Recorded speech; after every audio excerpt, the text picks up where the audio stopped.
Let me fix the Skype because the Skype broke. But other than that, we're live. We're Hey guys. live. Other than that, hold on. It's gonna fix Here we go. these. There we go. It wouldn't be 100 episodes if we didn't have a problem. if with we the got it stream. right on the first try.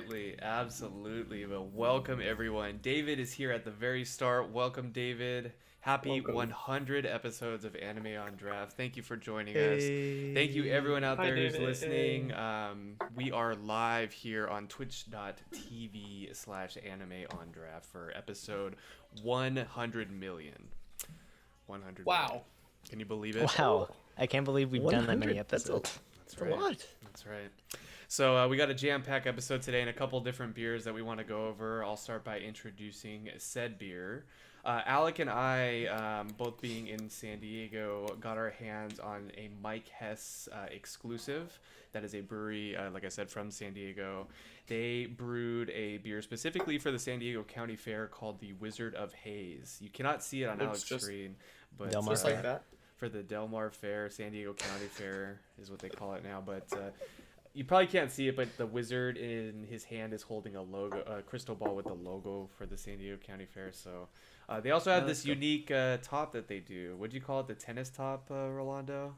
Yeah, it's like a tennis ball can. Like a pop top Yeah. or something. So It's like you're opening a can of tennis ball. it pours very well. I'll tell you that. So It does. I'm happy about it. And then Alec also has the beer that the other two are drinking. It is the Firestone Walker Parabola. What style of beer is that, gentlemen? An Imperial Stout.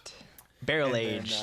if you couldn't figure out from the Wizard of Haze, it is a hazy IPA. So, David, I think the San Diego one is limited for the fair, and they also did a collab called, what is it? Alec? Not Tangerine Express. That's a stone beer. What is it? Tangerine Affair. Affair. Tangerine A-Fair. This is hard to get out of the box. But I don't know Yeah. where to get it. I don't think wasn't they involved. I don't think they canned those. I think they are just at the fair. I think that is. So you what's- have what's until going on July with that one. 4th. Yeah. Well, as you guys are getting situated, opening it up, Alec and I have popped our tops, and I've had this one before. Oh, and there's my San Diego Chargers. Representing San Diego. And he's representing McKellar, which is I beers am. that we've had on the show before. So, I'm actually representing two different breweries and the Pike, man. The The Pike. Pike. in Seattle. But I've been drinking this, or I tried this a couple days ago, and it's a typical hazy IPA. It's not super juicy though, but it's refreshing. It's good for a day at the fair, I would say. So. Alec, what do you think about it? It is refreshing. It's not like super juicy. It's more piney, for sure. That's like Yeah. the predominant taste is pine, but it finishes crisp and refreshing. Yeah, it's got a good finish. The bitterness doesn't like linger on your tongue, so it is something that I could enjoy on a hot day, not feel like it bogs down my taste buds. And the bitterness is pretty mild as IPAs go, so I think it's pretty good, pretty tasty. Yeah. Rolando's very slowly and carefully pouring that out. Be careful, guy. I'm nervous for you. He's Look doing at the that. waiter pour. Look at that. You get That bartender pour. that was so close to the edge. Yeah, a little Careful faith. there, guy. Little faith. It was dicey there for a second. It was pretty. It shot out to the side for a sec. I didn't Yeah. like that. I didn't like that at all. Looking at You got a Alex, lot nicer head than I got. looking at both That's of because the. I poured it vigorously at the end. I thought I did, but mine mellowed out since. Yours is it's been less sitting like here for a little chocolatey bit, so- colored, less mocha colored.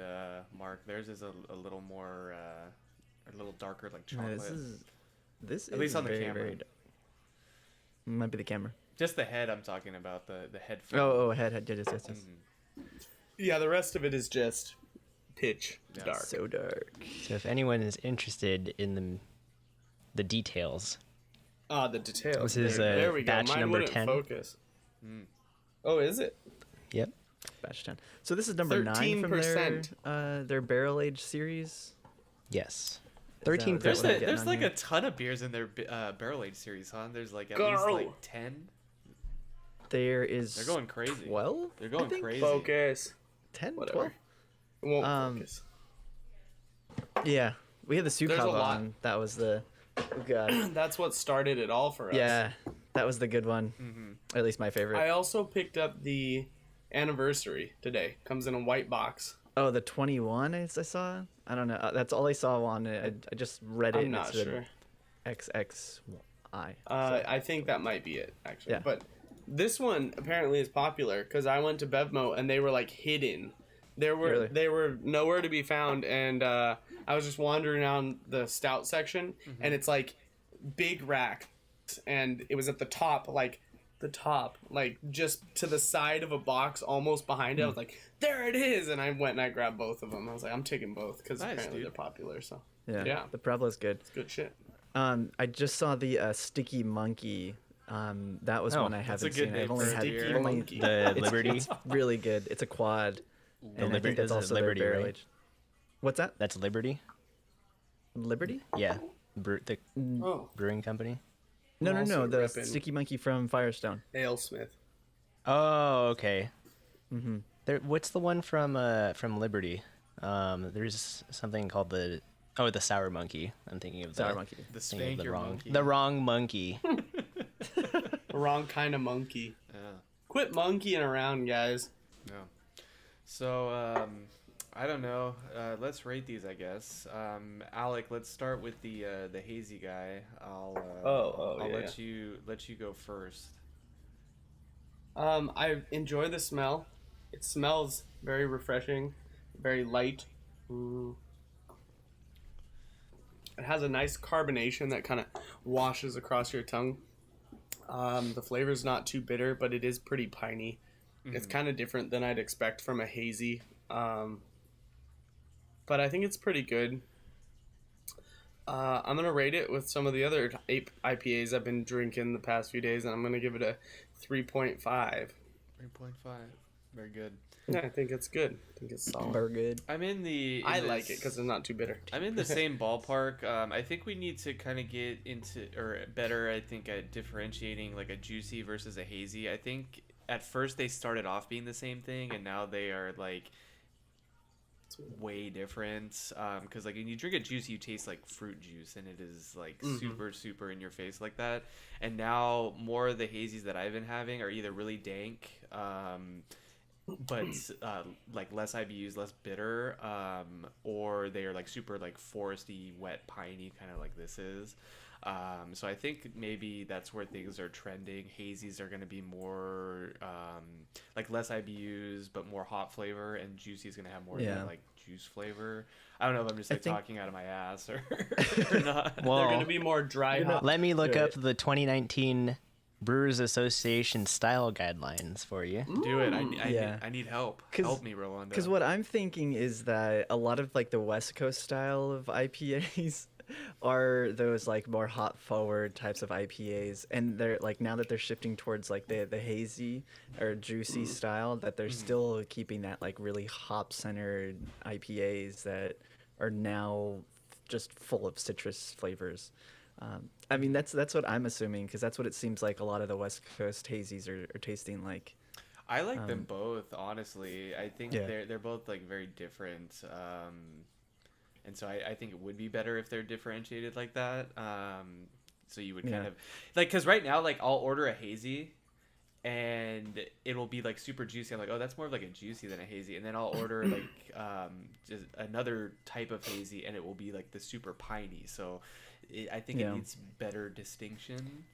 I think it what- could also be that like New England style as well, because when I brought over those Trillium beers and had those there, they were very different than what you would taste over here on the West Coast. From what I understand, like the difference is a lot of the juicy IPAs tend to use the style of hops that people characterize as having a juicy flavor profile with it, and hazy is just like the kind of opaque color that has been kind of So like this. associated with it because Yeah. that's how those IPAs looked, or those New England IPAs looked. But I'm gonna look up the actual best practices guidelines here. All right. So you guys keep talking while I find it. Well, I'll finish with my rating. We'll move to Mark, and then hopefully by then Rolando will have figured out what he's researching there. But I kind of agree with you, Alec. I think 3.5 is a good spot for this. It is not overly aggressive in terms of like hops or bitterness. It has like a good finish, not too bitter. It feels like it's missing something though. I think it needs like maybe some sort of hidden sweetness or maybe a different type of hop. I think it would be better. But overall, it's good. It's super drinkable. It's only 5% too, so if you're out enjoying yourself at the fair, you're not going to get bombed. So it's a good, nice little accompaniment while you're walking around the fair. Yeah, it's almost like a session IPA. Yeah, you definitely don't want to get kicked out. So you guys have a hazy IPA? Hazy IPA is the name of it. Yes. Okay. Just I'm making sure seeing people because there's saying like a it's bunch New of England. there's a bunch of different, like there's a hazy pale ale, there's a hazy I strong had a hazy ale. pale ale last night. But here is what it says. So juicy or hazy India pale ale. Color straw to deep gold. Yep, Clarity yep. low to very high. Degree of cloudiness typical of these beers. Starch, yeast, hop, protein, and or other compounds contribute to a wide range of hazy appearance within this category. Perceived malt aroma and flavor. Low to medium low malt aroma and flavor may be present. Perceived hop aroma and flavor. Medium high to very high hop aroma and flavor are present, with attributes typical of hops from any origin. Perceived bitterness, low to medium. Fermentation characteristics, medium to medium high fruity esters are present and contribute to the perception of sweetness and be complementary to the hop profile. Diacetyl should not be present. And then body, medium low to medium high, silky, and full mouthfeel. Additional notes, grist may include oats, wheat, or other adjuncts to promote haziness. The term juicy is frequently used to describe taste and aroma attributes often present in these beers, which result from late, often very large additions of hops. The juicy character is not required, however. Other hop-derived attributes, such as citrus, pine, spice, floral, or others, may be present with or without the presence of juicy attributes. So that's why people call them hazies more often, and they differentiate with the juicies because a juicy is probably just a subsect of hazy IPAs. Yeah. I like it. So Yeah. a little bit of history for you, a little bit of edumacation out here. Thank you, Rolando, for that. But yeah, I'm sticking with the 3.5. So 3.5 for both Alec and I. If you're in San Diego, get it. It's limited edition. So it looks like David might be back in time to get one. I definitely recommend it. It is not the best, but it is very good. So with that, we'll move on. Mark, what are your thoughts and maybe your rating behind the Parabola? Every time I think Parabola, I think of the Tool song. Not the math good song. thing. The I math. No, think I of can't math. math. I can't math. The parabola dance? You don't think of that? You guys didn't have a preview in high school? I didn't have preview. I did. No, I didn't. In Algebra 2? Yeah. Yeah. The parabola dance. I don't That was remember the- that. That was the only thing I enjoyed from that class. The only thing I Anyways. remember, honestly, the only thing I remember about Preby is something we cannot discuss. He He probably doesn't want to be brought up in this, so maybe we shouldn't even Yeah, maybe we should. bring him up on Shouldn't this. bring him up. Sorry. Yeah. Parabola. Yes. This is good, man. This is really good.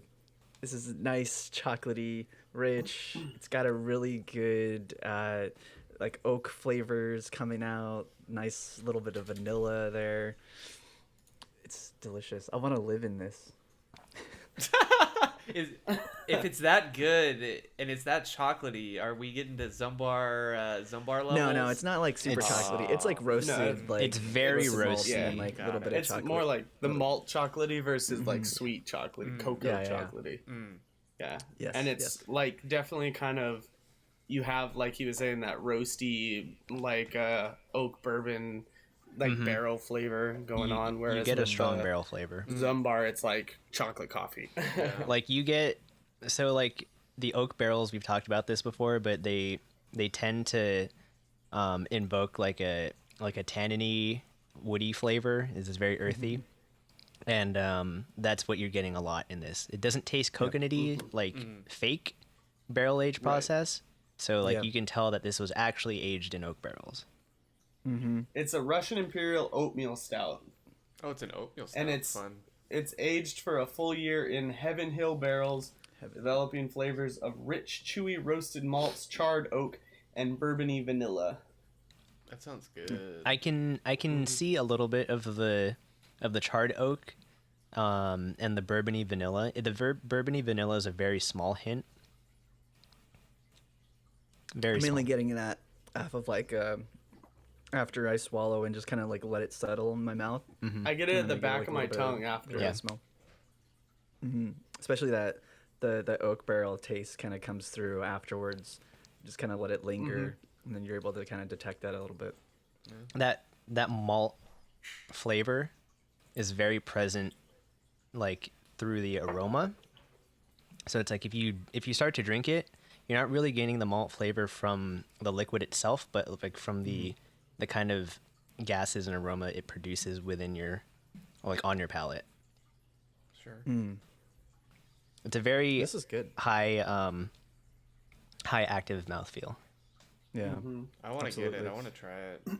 It's should. really good. It's not It's thick a- either. Doing these. It's a one bottle sort of. Well, Not 13%. even not because gonna- it's 13.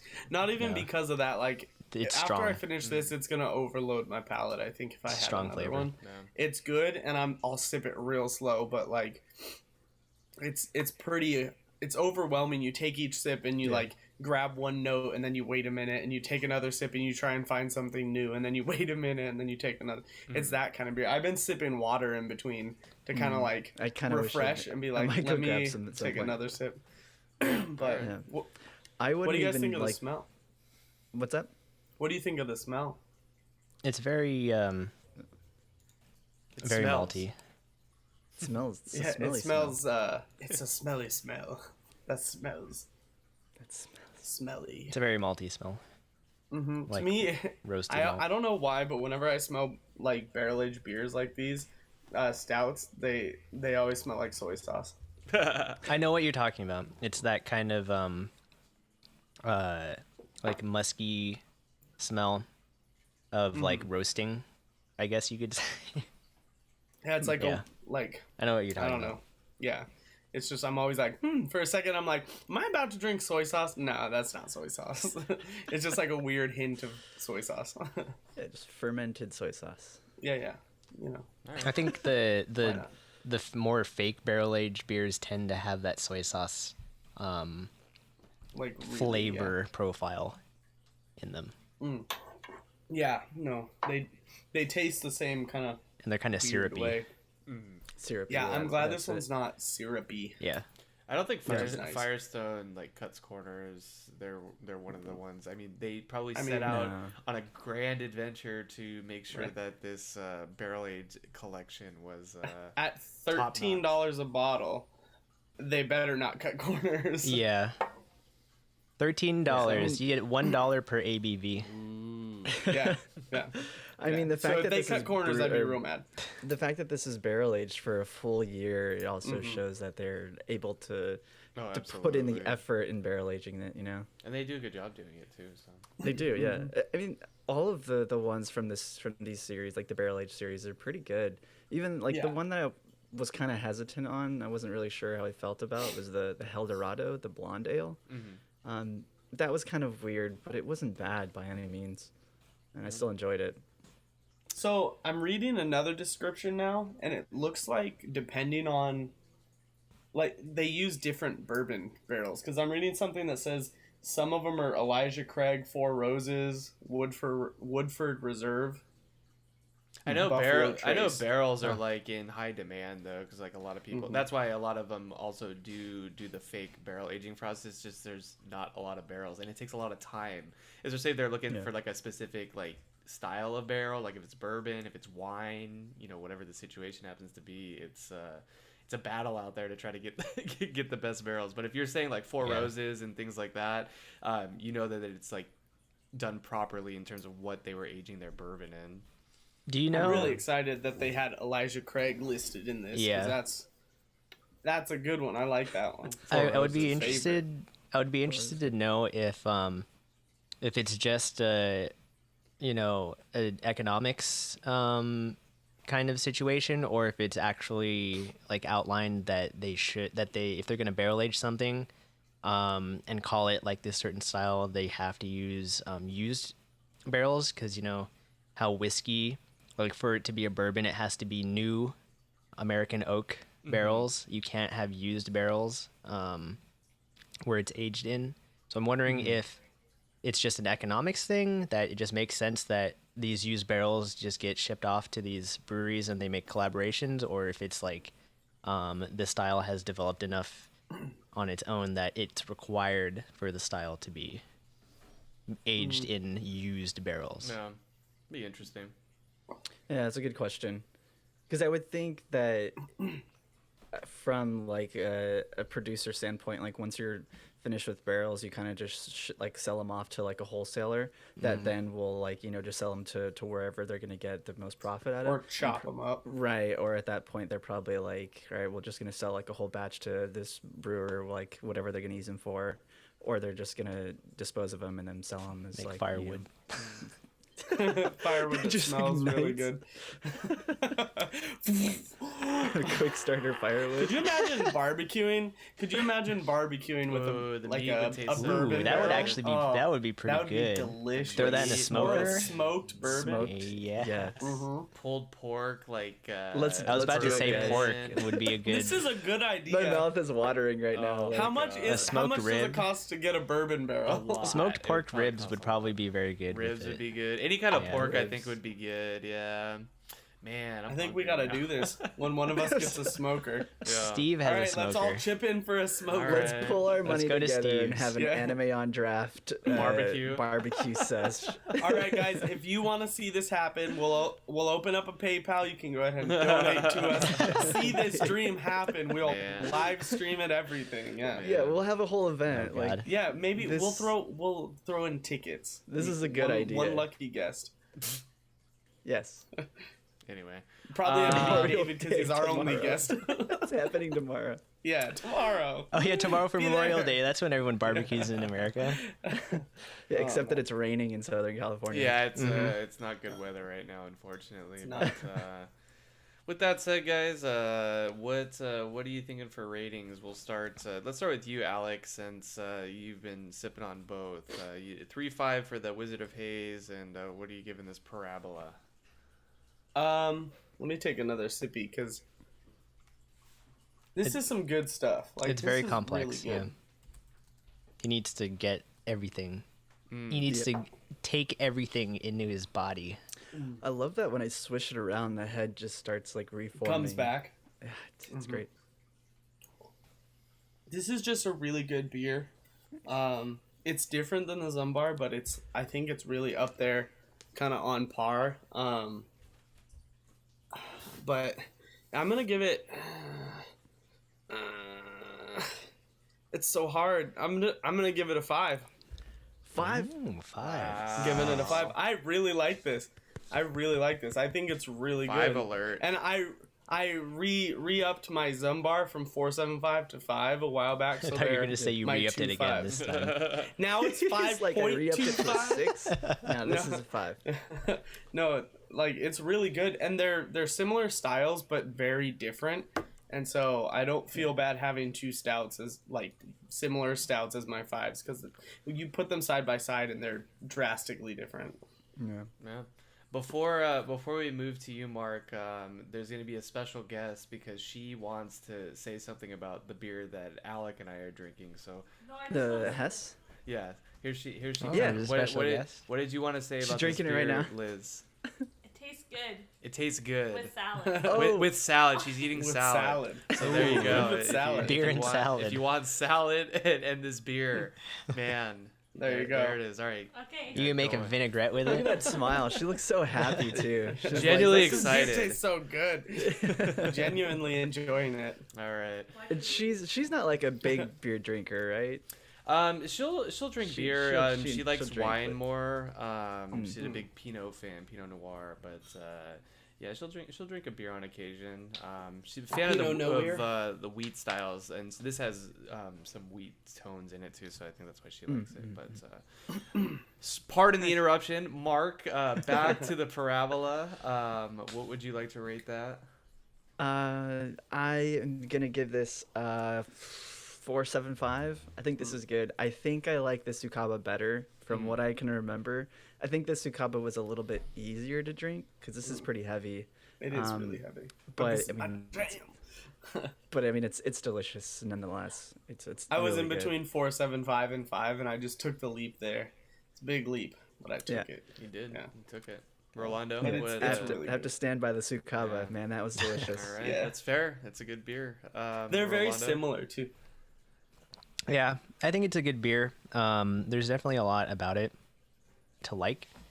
The one thing that really does, I guess, pull negatively for me is I don't know if it's maybe just from the barrel that this one is from, is that it's almost got too much of an overpowering oak flavor, and it's kind of hindering me from experiencing the other notes, and so it could just be the specific bottle that this one was barreled from, or I mean, the specific barrel that this was bottled from.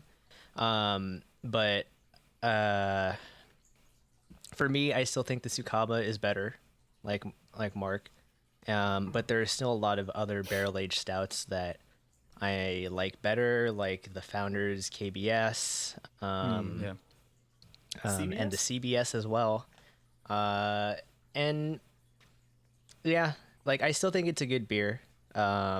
It's got a lot going to it, and it's very high alcohol percentage, so I won't need to drink another beer tonight. But yeah, I think I'm gonna give this one a 4.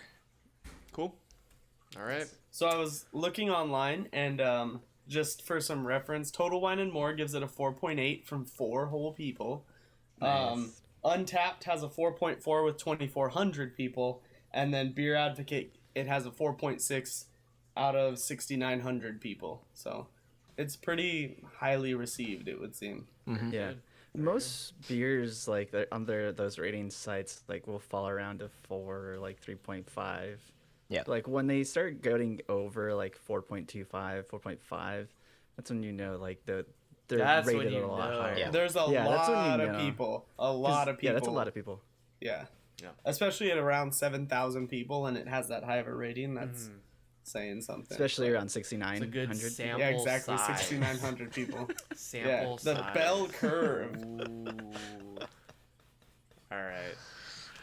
So that's our beer segment parabola again. Yeah, Make sure you're exactly. checking out if you're in San Diego, the Mike Hess Wizard of Haze. Also, Firestone Walker Parabola. You can probably get that in more places, I would say. I think so. But go check them out. They're good. They're delicious in their own They are. respective way because they're very different. They are very different. And I can say that Yes. without even having both of them. Yeah. All right, Oh, yeah, let's you can tell just by looking at them. jump. One into is hazy and one is not And so one is hazy too you dark can't to see tell. it. There's no Cannot light that see can go through it. it is black. Let's move on into our some of our anime topics today. I figured that we would start off by talking about Sarazanmai. Are we good with that? You wanna talk about episode 7? So episode 7 of Sarazanmai, we have a bit of background about the two cop or police characters. In terms of like how they're being kind of manipulated or controlled by the Otter Kingdom, and kind of giving us a little bit more about what actually is going on in the world. And we also at the end kind of get the reveal that Enta was going ahead and sabotaging the group.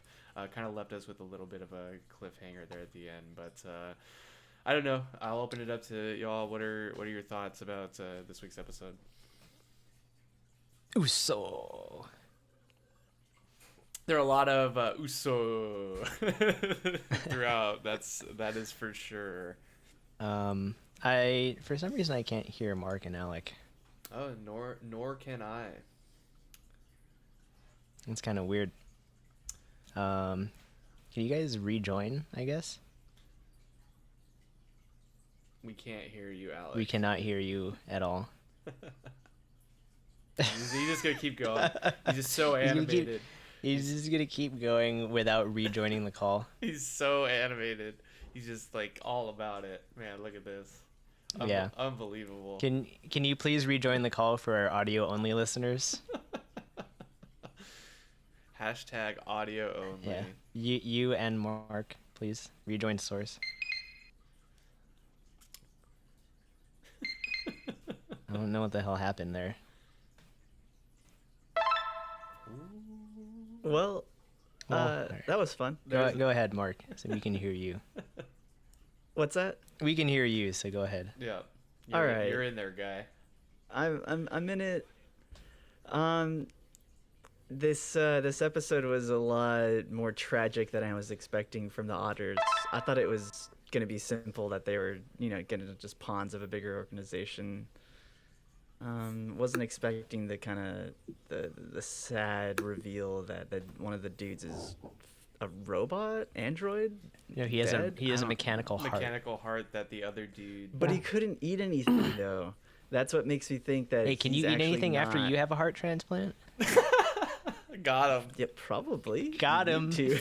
Got him. Have you watched The Wizard of Oz? Oh, God. I forgot to mute Alec. So loud. I don't know. I didn't change anything, my guy. No, No, I'll yeah. turn him down. No, I just Alright. need him in source. It's the computer, dude. Got him. Don't be mad at me. Got him. Yeah, I don't know. Otters. Uso. Uso. And that's it? That's it. I didn't hear what was being said, so We were talking about the otters, Being The otters? tragic characters. the tragic characters. yeah, they're pretty tragic. Yeah. All right. All right. Great. Well, all right. Excellent what, insight. what I'm not sure about is whether Mabu and Reo are otters or if they're Yeah. humans. I don't so think like they're that's I was what gonna say that.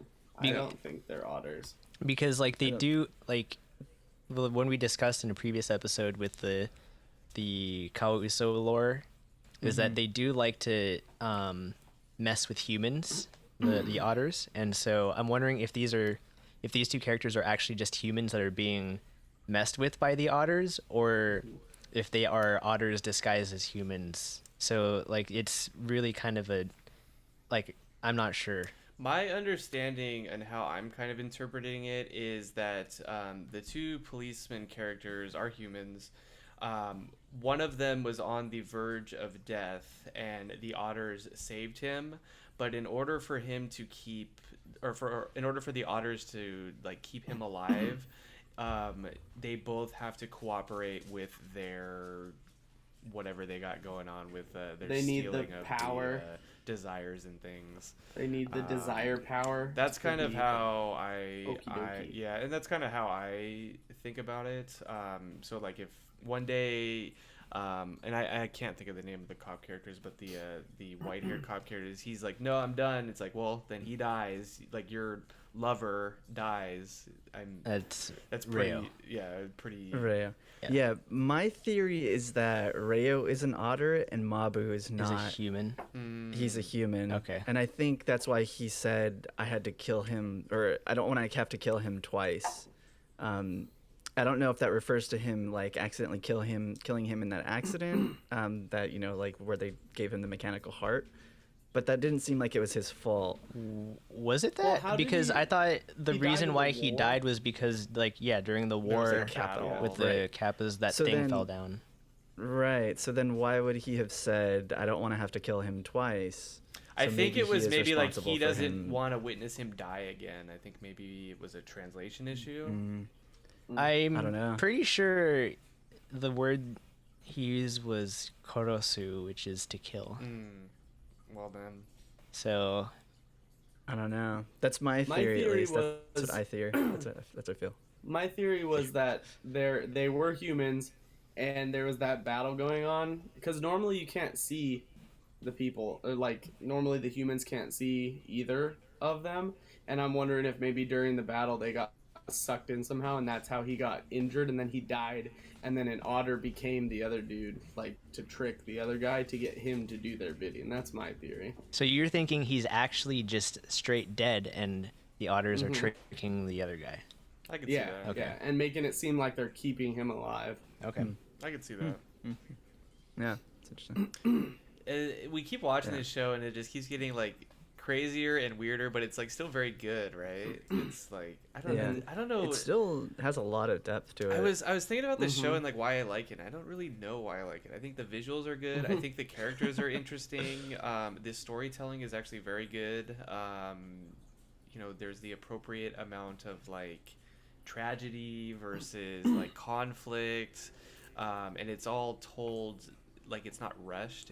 Everything feels like it flows naturally, and I mean they're kind of like one-off stories, right? Like villain of the week, with the continuate. Like I guess what I'll say is it blends villain of the week with a continuation of a story very well, and I think that's why I like it.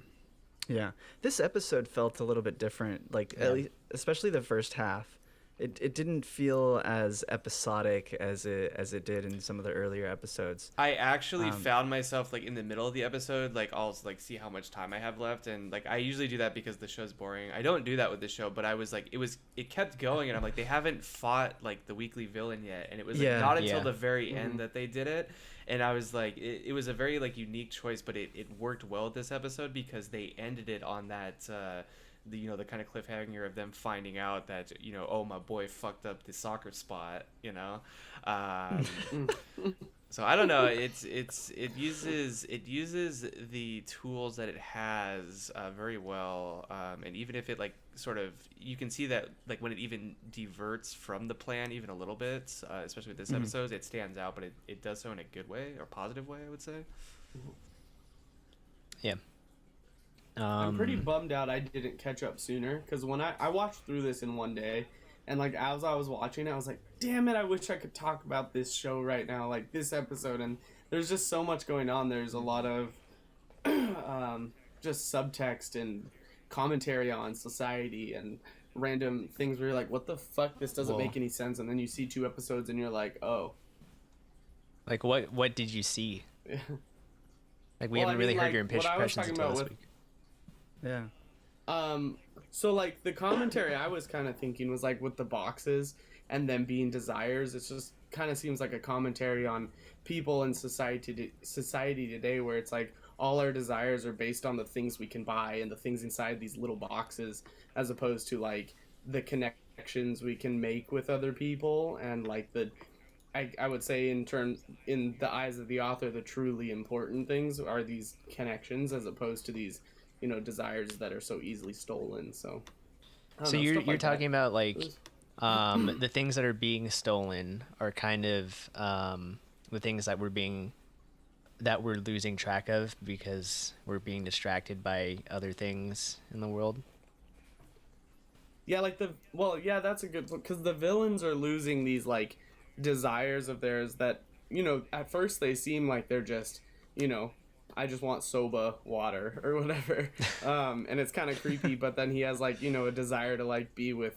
It's always based off a connection. But then at first their box that they were hanging on to was just an anklet, and it was like just a thing. And then those things hold more meaning, and it's kind of like, rather than thinking about the things that get us to our like best connections and stuff, we should just focus on the connection and the people around us, and just let go of those useless box desires. So what you're saying is like the actual material thing that's being stolen isn't the desire itself, it's the actual connection that brings upon the desire.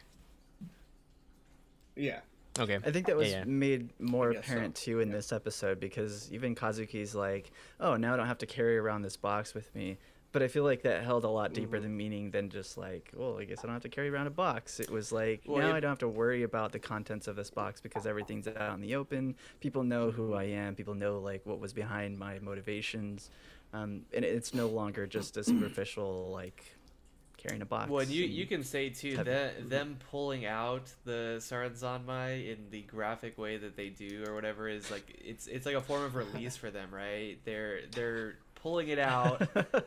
No, this is the imagery that they're giving you, right? Like as messed up as it sounds, they rip it out. All the desire, all the love, all that stuff is released, and they grow or develop and are made better because of it. It's fucked up. You're laughing, but that's what it is.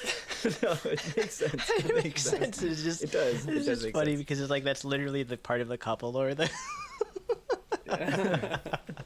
That's what's so funny I about was it. reading about that too.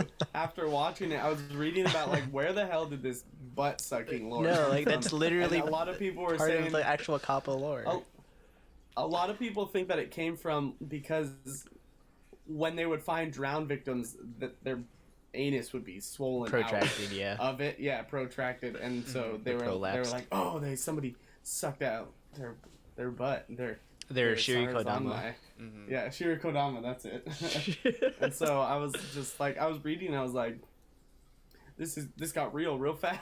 Well, another thing that kind of ties into it is like the Shirikodama is like that's all like put together from like, so Shiri is your butt, and then the Kodama is like the spirit, your soul essence. soul type thing. But like the Dama is like just actually like Tama, which ends up being the thing being the desire being stolen, which is a ball. That's why it's a ball. Yeah. And so like it's all starting to kind of come together with like the it's kind of similar to what Alec was talking about, how like this wordplay is like kind of affecting the actual like worldly material thing and the actual like meaning behind it, like the connections. And so like everything is kind of coming together around like the desires and like the, I guess, the spirit behind everything. So it's kind of interesting seeing all of this kind of intertwine and come together, because like everybody has like some sort of desire, and it is like this desire to connect with another person. Yep. Like that's what Yeah. all What the was- action is coming What's around. also interesting is that the otters are starting to hone in on like the three group of boys now, and so the past like two what do they call them, the ghost spirits, or I forget, the The desire zombie Kappa zombie zombie. ghost, zombie kappas? desire Yeah. zombie desire ghost spirit Kappa things. zombies. Kappa zombies. There we go. Kappa zombies. They're starting to get closer and closer to what the boys are finding attachment to, what their connections are. Last week was the sachet, and that was like sort of a weird connection to Haruka and Kazuki, and this week now it's the ball. And then you see, excuse me, and you see like the map from the otters that they're The like ball. trying to pinpoint the Sorry, I thought about 13%, balls. man. The more balls you have, the happier you are. Yeah, the happier yeah, the more- I did laugh. I also think it's funny that he had a ball gag in his mouth. Yeah. A lot of ball imagery. Did you guys think? Oh, sorry, Mark. Finish. What were you saying? Yeah, so sorry. So they're getting closer to finding the Kappa, which I feel like that is like the bigger goal in the Otter organization, is finding the last Kappa, or the Kappa Prince, I think is Darkness. what he is. Mm-hmm. Darkness? No. Darkness. Do you think the otters are actually evil? Like they Yes. seem to be. Yes. Yeah. I don't know. It's like they were kind of like pushed into this situation, but they also created the situation. So I don't know. I'm talking about You the mean the Otter cops Empire or in the general. Otter Empire. The Otter yeah. Empire. I'm not talking about like Reo and Mabu. No, I'm talking about the Empire. I think Empire. I think the is- Empire is evil. We'll see. I'm not so sure. I don't know. Like there's just. They're put to I have this blame. weird They're gut put to feeling, blame for yeah. everything. But it's like, who really did they really cause the situation that they're in? Was it the Kappas because the Kappas are actually bad? I can see it flipping like that for sure. It was the weird scene where he was with the other Kappa girl, whatever her name is. Sarah. Yeah, Sana. yeah. When he was with her and they were just walking through town, I just thought it was weird. And he was saying like, we're the best Kappa couple, and all this. It just seemed like a weird He's very situation vain. That's a stylistic choice. He's also very Yeah. vain. The Kappa Prince, like super vain. Mhm. So The other thing I did notice is it did because it is the same. I remember you guys talking about this, but it's the same director as like Utena and Penguin Drum. Mhm. And I was thinking back to Utena. It has a lot of similar storytelling devices. Like Sarah is kind of the same as like the Shadow Girls in Utena, where she like tells something that's going to happen in the episode and then they delve into the episode. It's the same like the Shadow Girls. They show up, tell their little story, and then that happens in the episode. So it's definitely stylistically him. So Oh, for sure. I mean, you think about it too, like transformation scenes, battle scenes, all the Singing. same deal. Singing. Yeah. By the way, I have the stupid song stuck in my head like, every single day. Like I wake up and it's in my head. I'm like, it's so catchy, but damn, like leave me alone. Yeah. Whenever I think about the show, it just pops into my mind immediately. It's like so simple and like so catchy, man. Sashay. Tama. Anyway, do we know how many episodes this is gonna be? I Probably believe 12 or 12. 13, something like that. Or actually, no. Well, actually, I was going to say it's 11 because it is a Noitamina block, but they kind of stopped doing 11-episode blocks. So Alright. it could be regular 12 or 13. We'll see. We're I mean, on it seems like 7? they're sort of wrapping it up. Like we have the final sort of conflict at least starting, and I figure it will be resolved in the next couple episodes. So, Yeah. all We're on right. 7. Yes. We're on This is 7, 7. moving into 8 next week. So I look forward to that. I hope you guys do too. I was trying to explain the show to somebody without like Without spoiling without everything. well not like without spoiling, but without like totally putting them off. He's like, yeah, you know, Yeah. these three Yeah. boys, and they're kind They of pull balls out of butts. Gay little boys. Yeah, they're kind of gay, and they Start kind of sucking things out of people's butts. And they kind of like dive into anuses and yeah. It's, suck out people. there's a lot of strong. There's a lot of no. You gotta say this. There's a Like lot the of worst. strong imagery. Yeah, there's a lot of strong strong imagery. Speaking of, I'm so so sorry. now I'm that so strong sorry. imagery and commentary. now that we've got Kazuki back to his normal self, he's not cross-dressing anymore, but now he just dresses like a girl. Very like Yes. pastel I did notice colors, super feminine. Yeah. Yeah. So there was one thing that like I thought of too is that so now that Enta is sabotaging or trying to sabotage like their special place, I don't know if is he feeling jealousy towards He is Kazuki 100% and Toy jealous. He's 100% between jealous the of two. Haruka. Mhm. Because the what are their names? Enta. Toy, Toy and Kazuki. and Kazuki. Toy is Kazuki. Sasuke. With the brother. Toy is Sasuke. What I Kazuki wants Sasuke. That's what I'm saying. Like, What- he's like all about it. what I did find out from this episode is I did hear Kazuki call Toy, so I think it does go back to that thing we talked about a couple episodes ago, where his name kind of being similar to Yes. the word far in Yeah. Japanese. Very cool. Good show. Same. Watch it, David. Even is- though it's got it is a good show. strong It's really good. imagery. Very strong imagery, so be prepared. But it's very good. Yeah. Yeah. It's very good. All right. Let's move on. I'm Let's. glad I caught up. Yeah, it's good. It's a good one. Very weird, It is. but a good one. That's for sure. Moving on, we're gonna move into our Orishiri segment. I heard when you guys were when I was on hiatus for a couple weeks that you dropped Bakano, but I know I'm still watching it. I think Mark, Rolando, you guys are gonna continue it, so we'll have like a recap at the end with that in case anybody misses it. Last week's was actually a pretty good episode, so I'm encouraged, I guess I would say. But with that said, we'll jump into episode 7 of Death Parade. We're continuing that one. I'm gonna open it. Well, I'll talk about kind of an overview, and then I'll open it up to you guys because I kind of know what's happening going forward. Basically, black-haired woman finds the storybook and remembers that she has died. Super big. Memento Mori. Memento Mori. Oh, got him. Mori. Except I don't know how to say. I Slug don't know how of to say it Morium. in past tense though. I don't know how to say it in past tense because Memento Mori is remember you will die. Mm-hmm. And then Mementi Mori. We also Yeah. we get a little bit of Decium's past. We kind of get his like first day on the job as he's transitioning into the arbiter role. We learn a little bit more about Quinn and her role kind of now with Nona, and then we're gonna get a couple special guests coming next episode as requested by Nona. So. A lot going on this week. I also see a note too that someone put here character design. So I'll open it up to you boys. Whatever you want to talk about for this show is game. So go for That is it. I also mortus est. That means I died in Latin. I No. mortus est. I died. No, what about just the past tense of the memento mori? I don't know. You got Mori. So what did you say? What did you say? I died was? I mortus est. It's actually Omaiwa Moro. Mark just teleported behind me. Oh shit! Nothing personnel, kid. Nothing personnel. Oh my god. This got too lit too fast. Oh, no. Got him. Oh Got no. him. Calm down. Got him. Oh no. Got him.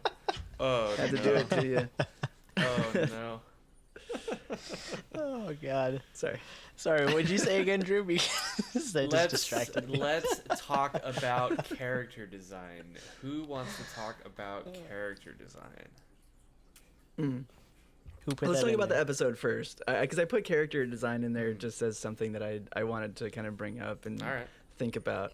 But this episode was interesting because we get another like closer look at more of the inner workings of the tower. So things that I had questions about were it was revealed that the arbiters are more like puppets rather than kind of gods, or like they're just kind of judges who are there. And so they lose their memories of all the previous encounters that they had, and they're just supposed to go forward and judge solely based on like what they see. So my question was like, who then is now pulling the strings? Because we find out that Nona is in charge of the tower. Does that mean that she is God? Does it mean Well, that I know she's in a just- past episode, they mention like Nona's boy or Nona's dog. It kind of like indicates that like she created Decium. At least Decium. Kind of this episode too implies that she also created what's the red hair guy's name? Ginta? Genti. It kind of implies that she created them as sort of an experiment, and she's feeling pressure from the old guy. Flowerhead. Yeah, or flower beard or whatever. Flower She's beard, feeling whatever they call pressure from him because she is under the impression or has the idea, I think, that emotions are good or a good part of the judgment, and they can actually do a better job than what they're doing.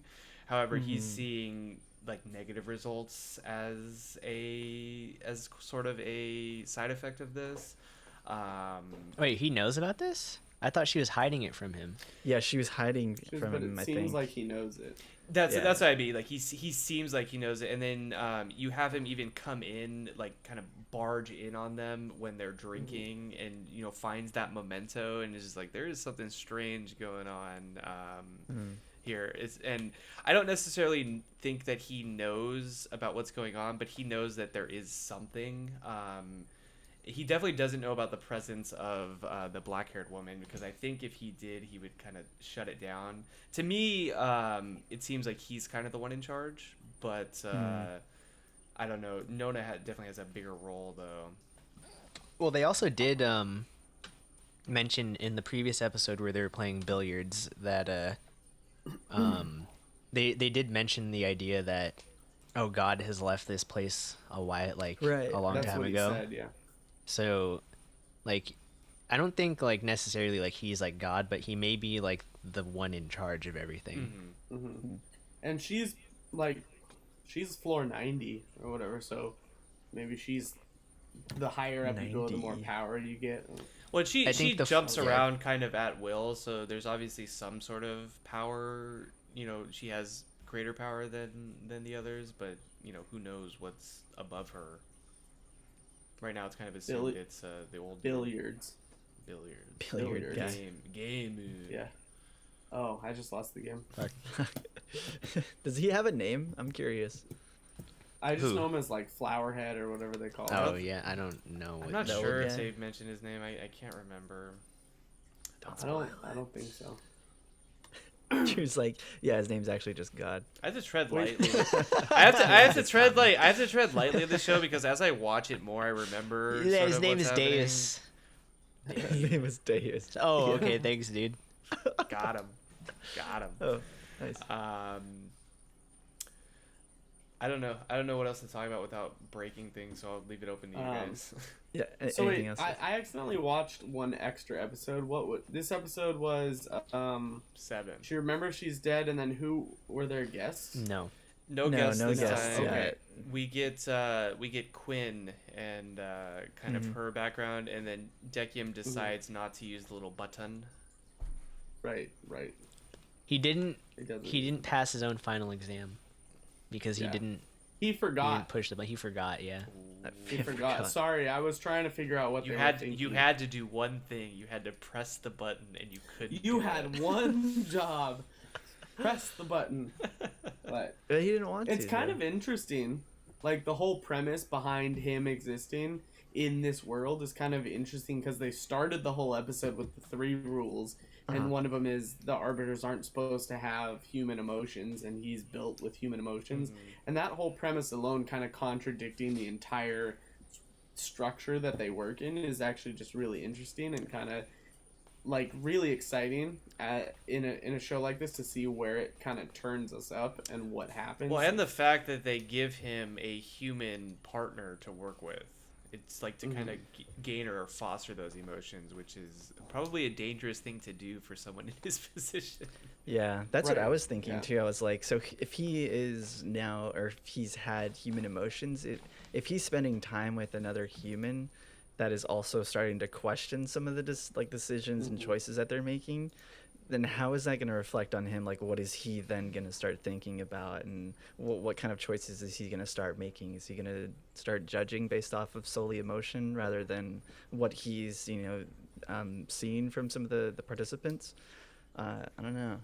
Kind of That's a reminds tough- me of like the philosophical idea of like AI and like what happens when AI like wants to become more human or whatever. Right. It kind of has like similar like bearings. It's like once they achieve that like sense of emotion or something, what happens after that, which is a scary thing to think about. Start producing more Right. of themselves, or as in Well, it's like- Deckham's case, he's making more puppets.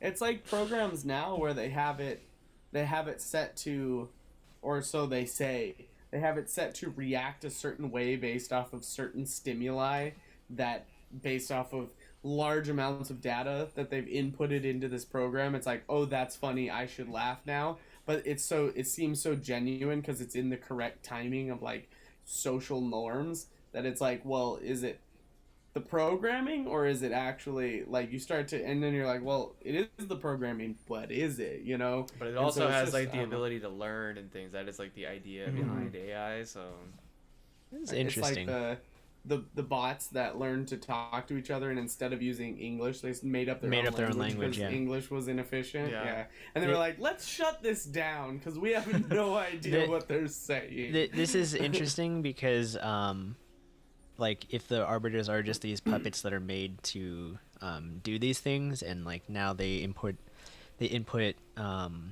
human emotion into Dekim, and like if he's starting to become more human like, it's a similar situation to, so it's like it's this question about like a judgment on morality, and like whether something that's like a unbiased third party that has no emotion is technically going to be the best judge on the situation, but the difference with like a human is like with human reasoning, like you can see things in a different light and like a different view on morality. And so like that kind of brings the idea of like, it's a similar idea that was brought up in Psychopaths with the Sybil system. It's like, yeah, can like an unbiased programmed like machine judge on human morality better than a human? And so that's kind of like a parallel I see with yeah, Definitely. this. Definitely. The other Yeah, thing I that agree with that. you just reminded me of that I thought was super interesting was Deckham's hobby, creating the mannequins of past dead people. He's making puppets. All the arbiters are puppets, and it's almost like now he's the god of his little floor, creating these puppets. And then I was thinking, I took it further. I don't know if this is a huge stretch or not, but he is implanted with these human emotions. And I was just thinking of how humans in general kind of tend to have this god complex about us, where it's like we can do anything, we can make life, we can, and there's always movies and themes and TV show themes about humans having the god complex, creating life, and then it just backfiring on us and just destroying us. And now it's like, did these puppets that were created get a god complex, create someone who was like humans, and now that human is gonna have that same sort of and I was just like, this is a can of worms. I don't That's know. kind of where I was thinking about. I don't think so. I think that like Deckham's reason behind making the mannequins is simply because he has these human emotions and he's forced to see these other humans go through these emotional extremes. There's an And attachment. then they're like basically sent to the Imprinted void on or his soul. or sent to reincarnation. And then now he's like, well, I don't want to forget these people or forget the feelings that he exhibited or witnessed or he felt. And by making these mannequins, he's kind of therefore like sort of reattaching his own emotions that maybe he felt. Yeah, like I get what you're saying, because like he does kind of say he doesn't want he does it because it's like the people that actually show up there are actually the puppets, the mannequins. Yes. It's not actually their physical body. It's like just like their soul is placed Like into a it. manifestation Yeah. of them. Yeah, and Is that how they explained it? yeah, Yeah. and Oh, I missed that then. and I thought it was actually them. the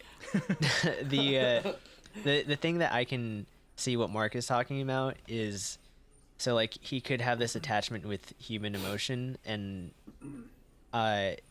because he says he doesn't want to forget these people that have had fulfilled lives, and that's kind of an interesting thing to say, because it's like the people that go back into the cycle of reincarnation, like they still have like in like the Buddhist thought, like there's still something for them to learn and overcome into like I guess lose like the sense of self and like attain nirvana.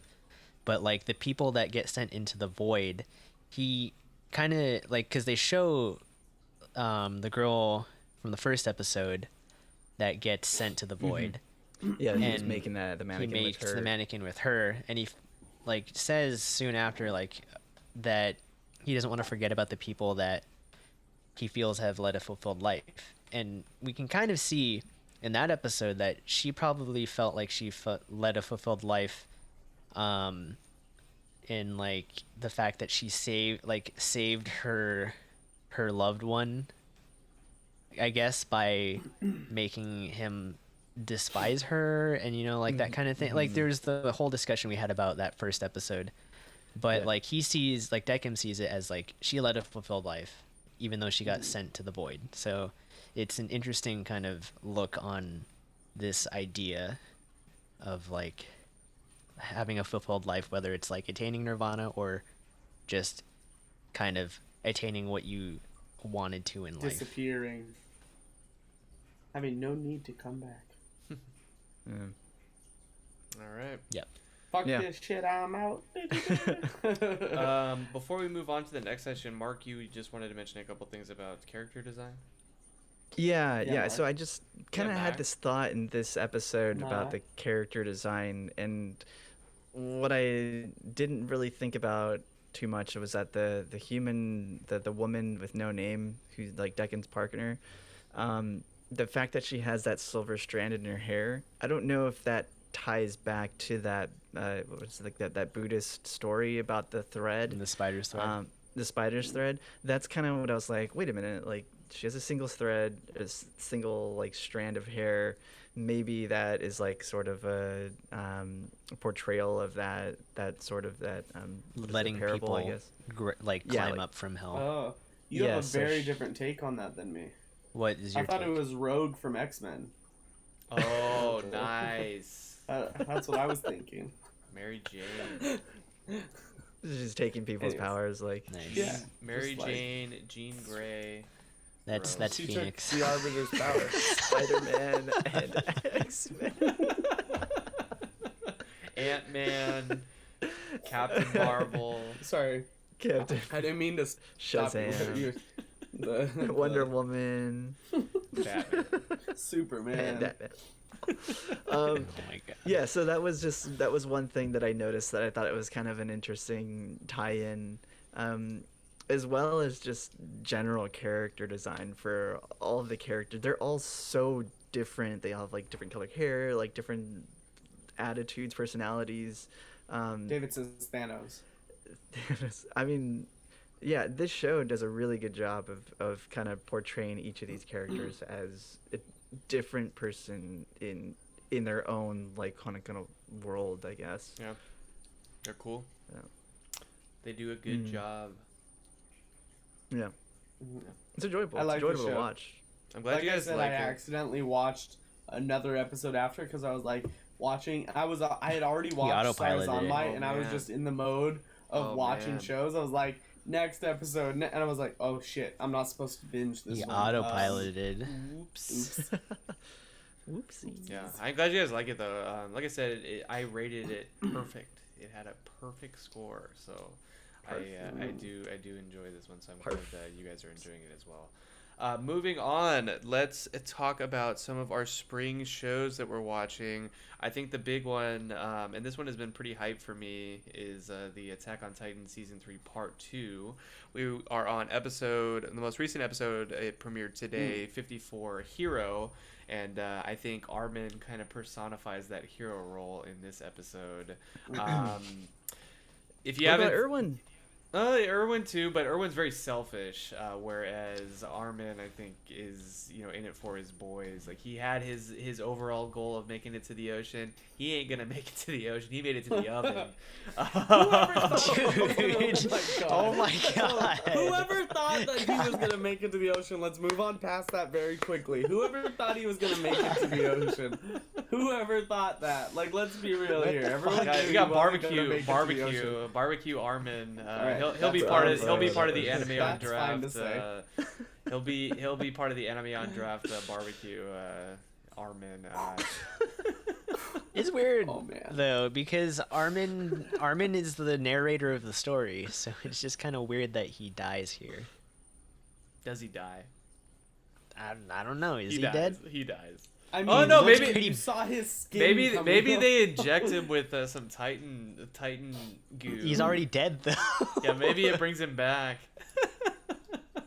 Is he dead? I mean, they did show that they capture everybody. this He time. had a blue flame come out of him though. You yeah, see that? Yeah, he did. Maybe yeah, he he's went got full special out Blue powers. Exorcist, dude. Blue Exorcist. Because Yeah. it was an endothermic flame. Oh, It was cold. He's actually a fire titan. Oh, He's magic. Fire Titan, nice. He's the only one of his kind. He's like the only the one. Human Torch, but Titan size. Exactly. But I must have missed and that cold. in the manga. But there jokes were as a couple pages around 60 and 70 that you missed. jokes aside, what do you overall think of Armin's character? I thought it was like a pretty good heroic send off for our bowl cut boy. For our wimpy little guy. Yeah, I mean, you think about where he came from and how it ended. I mean, it's pretty full circle for him, I would say. if he's dead, they're kind of fucked. Yeah. So like, Yeah. that's Yeah. like he Everyone was like else the left one is a person fucking that idiot. like could actually think of shit Well, on his own. Well, there's that other guy Hanji's who- still Hanji is still alive, alive, but yeah. like Hanji's like She's also yeah, crazy. she's smart, but she's crazy. Like Armin has a level head Yeah. on his shoulders. Well, had a level Yeah. head on his What shoulders. about Levi? He's Levi emotionally is emotional. driven. Yeah, Yeah, I kind of agree. It puts them in a very interesting spot, especially with But who's that's what's left. exciting. Yeah. Mhm. Also, we don't know if Erwin is dead. He might just have an injury like All Might because he had like the whole thing like blown out of his side. So I think he might be okay. Did you that guys watch was a the really good know. scene, next week's though. preview? Did see next week's preview. Yeah, You did. I did. the fucking orange Yeah. hair boy brought him over. Yeah. He was the last guy there. Yeah. The only guy who was left. It's gotta Yeah. be a huge shock. Talk about PSD, man. PTSD. PTSD. PTSD. PSD. Yeah. Talk about PSD. Post-stress disorder. Talk about that Photoshop file. Stress disorder. No, that's PTSD, pre-stress thank you. disorder. It's before you have stress, you get a disorder because you're like, I'm gonna have Pre-stress stress one day. One day I'm gonna have stress. Oh my god. That's just called And then you anxiety. start stressing Thank you, out. PTSD. That's what I meant to say. Untitled, Yeah, yes. no. Imagine what do David they call gets it? it. Survivor's guilt. Survivor's He's gonna have guilt. some Yeah. some mad survivor's guilt. That's Like right. why not me? Why was it me?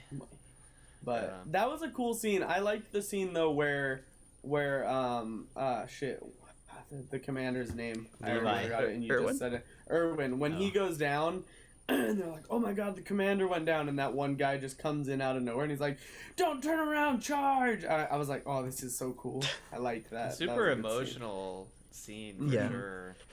This It was the- like the top of the wall from last season. when Yeah, he this like, was the yelling. scene that I was like referencing last week, where I was like, it sucks that they cut it off for the sake of a cliffhanger, because, like I said, these were some of the best and like probably my favorite panels in the manga.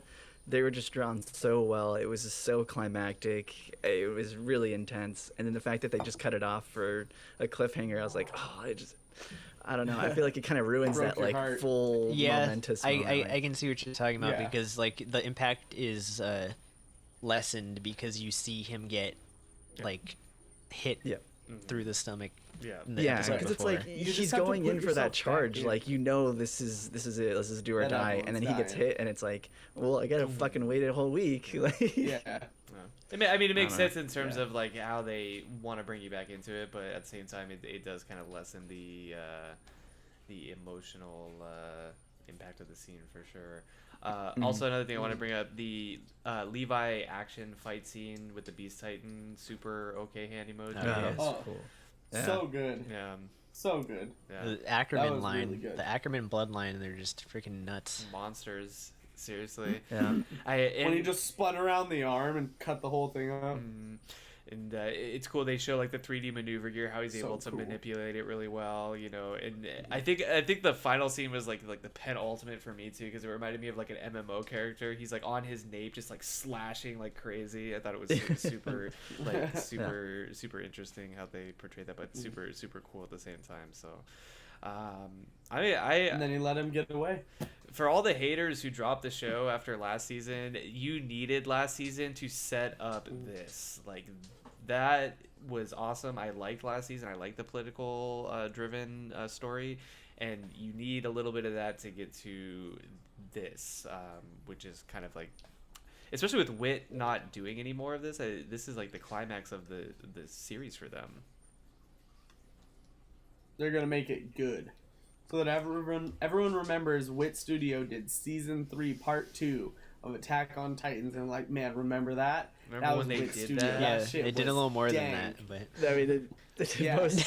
I mean, they did the whole thing, but I Everyone mean, remembers the end. Everyone remembers the end, though. Let's like when you talk to people and you're like, you remember the story, they remember this and the ending. Like anyone who's read A War and Peace, they remember the beginning because it was the best of times, it was the worst of times, and then I'm sure they remember the end, but I've never read it, so I don't know what it is. nice insight. Because it's like this Got fucking 'em. big. Nice. It was good insight. Got him. Got him. oh man. Go Sarazan my someone. All right. Sashay. So I know you brought this up too when we were talking a little bit earlier, Rolando, but the ending theme in terms of that first verse, did you want to kind of talk about that a little bit? Oh, I just thought it was a little bit extra relevant because Armin just died, and Right. like Aaron pulls like Bertolt's body over to Armin's like What did it say? burnt body. It's just like the front here. Let me pull up the lyrics to the first verse real quick. I don't remember. He's gonna pull it up.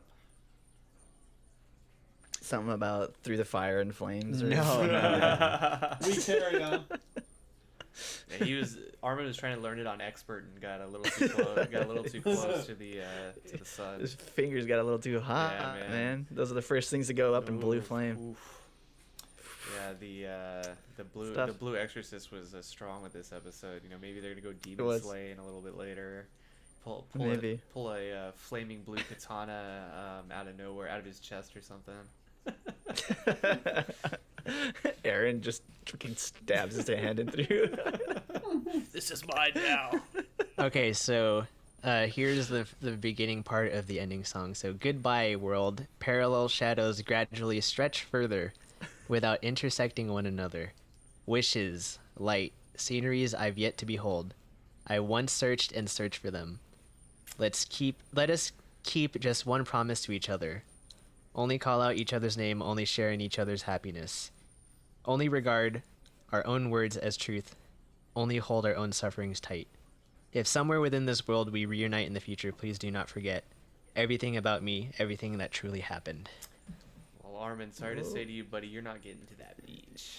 Not gonna see the ocean. Jesus, dude. No, you know what? He is gonna get to the beach. They're gonna take his charred ass body over to the beach and be like, "Look, you see it." And then he's They're just gonna turn spread his to dust ashes in into wind, the ocean. And I then they're like gonna that. play Kansas. And then and it's gonna be like, they're gonna play Kansas, and all we are is dust in the wind. Oh man. And then All freaking we you are just is That dust is- in the wind. freaking you, Oh my dude. God. This is the best timeline. This is the best Can you timeline. imagine? We should be doing Attack on Titan. The part pillar. season You two, guys, part if two. you guys haven't watched JoJo's, you don't know about this, but the pillar men just show up and they're just like ripped and huge and they're just like flexing on him, and Aztec dubstep just starts playing. That's the ending of Attack on Titan. Nice. I'm in it. I'm Nice. down. You're in. You're Bring it in. on. All right. Yeah, All right, if it's anything like freaking you, I'm down for it. let's all do right? it.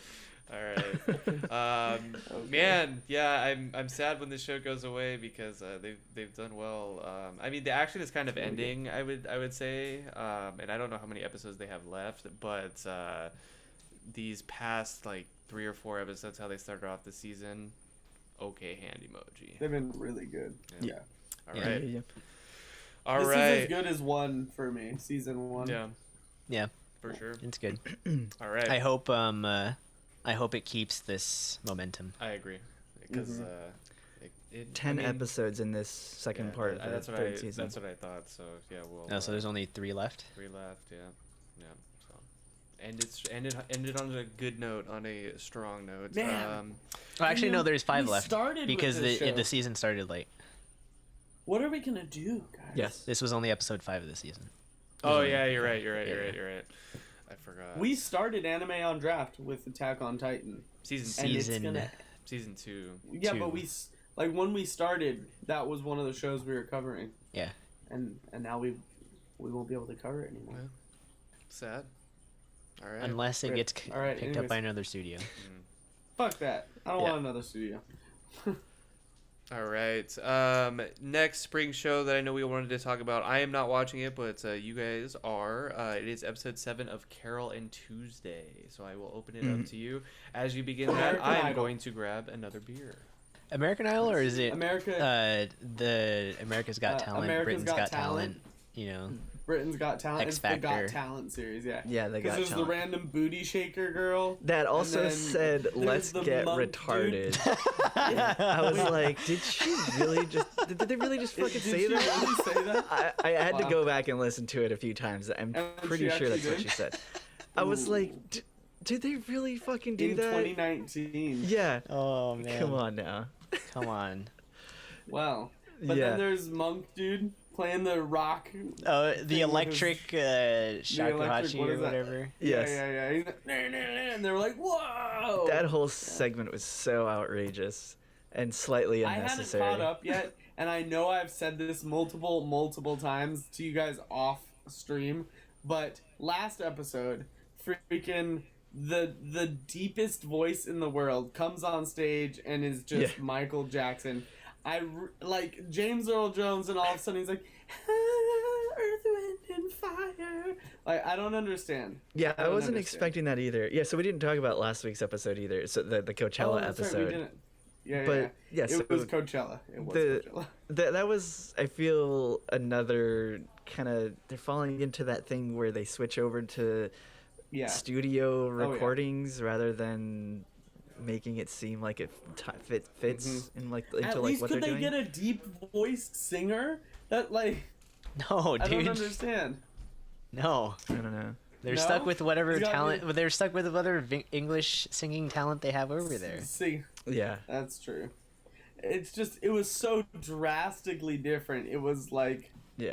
not even a falsetto from that dude would sound like that. Like even if he How was do you like, know? he'd be like, like I How do don't you know? understand. Yeah, doesn't It- Mars well, have see, like I met him. different They have different elements? air density. Yeah, that's right. Oh, so and when he they sings, also So when he have, sings, his changes to a voice is different just person. higher pitched. That's right. they also have It's just Martian science, bro. androgyny. They also have Martian androgyny. He's just androgynous. That's it. Yeah. The Martian native dude was fucking weird. He was so creepy. La, la, la, la, la, God. la. With his weird little laser gun. Like, why is he just walking around with a laser gun? I don't know. I I don't don't know. know. This Well, show is weird. Speaking of that Coachella episode, what did you think about like their reception Beyonce? on the stage? It was fucked up, man. Do you think Yeah, that would I mean- actually happen though? No, absolutely. There's no not. way that would happen. No, No. no. I mean, Also, my question is, if you're a fan of that band, how are you a fan of that band? The fucking lead singer is... Have you seen him? Like, you have to... I want to go to his concerts. I'm like, there's a 50-50 chance he actually shows up, not gonna and show I up. get my money's And worth. then he just I'm comes out not and just yells going. "fuckers." Yeah, like, I'll get your CDs if I like your music. I'm not going to your concert. You're gonna show up drunk and you're gonna suck. It's like trying to go see Dragon Force in concert, because everything I've heard is their literal butthole because they show up too drunk to play, There's Sarah's on and it's that? bad. Sorry, no. That's I want to see so- Sarzan my life. Yeah. Oh, that'd be that's sick. the thing is, hey, Sasha. it's different though. Like live performances are always different. Yeah. It's always Absolutely. about the atmosphere and the vibe with live performances. Yeah, it's not but gonna be I perfect. still want to at least hear the It's- music and not hear Especially if drunken like rambling. you go out and like say you really love a band and then that band isn't there to perform or not ready or there's a chance of them not performing, like, all right, sorry, you just were Yeah. dealt a shitty hand and you just kind of have to There's- deal with whatever well, I band's just- gonna There, come up. like, Go. there's no way that many people will mob mentality that shit. That they're just No. gonna like trash on the cover up act because that's two young girls who are singing really Yeah. good songs, like that is not how They're singing that's about not how that laundry. Everyone understands laundry. Like, that's not how the like the festival and like concert attending community is like though. no. I mean, I could see Except some of the on people. Mars. could Maybe see you're some of the right. I people don't Maybe know. yeah, being Martians like, man. boo, Yeah. boo, but like The throwing things Coachella at on them, Mars is way more.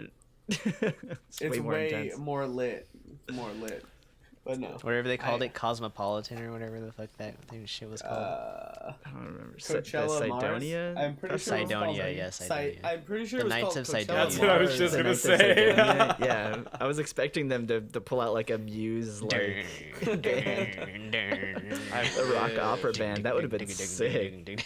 That would have been really cool. Pull out a Queen. Doom doom doom doom doom doom doom. It's like what, Vanilla what, Ice, what? nice. Yeah, no, that's No, please Yes. don't start a controversy right now. Oh yeah. Let's move on. Yeah, I don't know. I have felt like this show hasn't been moving as positively as I've wanted. I don't know No, how you I guys agree. feel. I I agree. feel like I had such high expectations agree. for this, but I it's did been too, like and with the first few episodes too. yeah, it's been moving like too week slow. after week where not much has happened. It's moving too slow. I know what you're talking. Yeah. Like it's following for me. It feels like it's following the same kind of pace and feel of like a reality TV show that's following two girls, and I don't want that in something that has 12 episodes. I don't want you go watch American Idol for one season and it follows 10 different people, and you get these little clips of them, and then they're doing concerts and they're fucking up, and it's like, oh, okay, neat. And that's what this is. But that's if I want that, I'll go watch American Idol or Britain's Got Talent, whatever. I want better. I want the first few episodes that we had where it was like there was more to it, and we got a little glimpse of that, I feel like, at the end of this episode with them kind of reconnecting again, talking about her past from Earth and like the other girl's past. And I hope, like, obviously, because everyone knows how America's Got Talent and Britain's Got Talent works, if somebody has a sad story, they make it on the show, and we know that's going to be the reason they make it on the show. That's just obvious.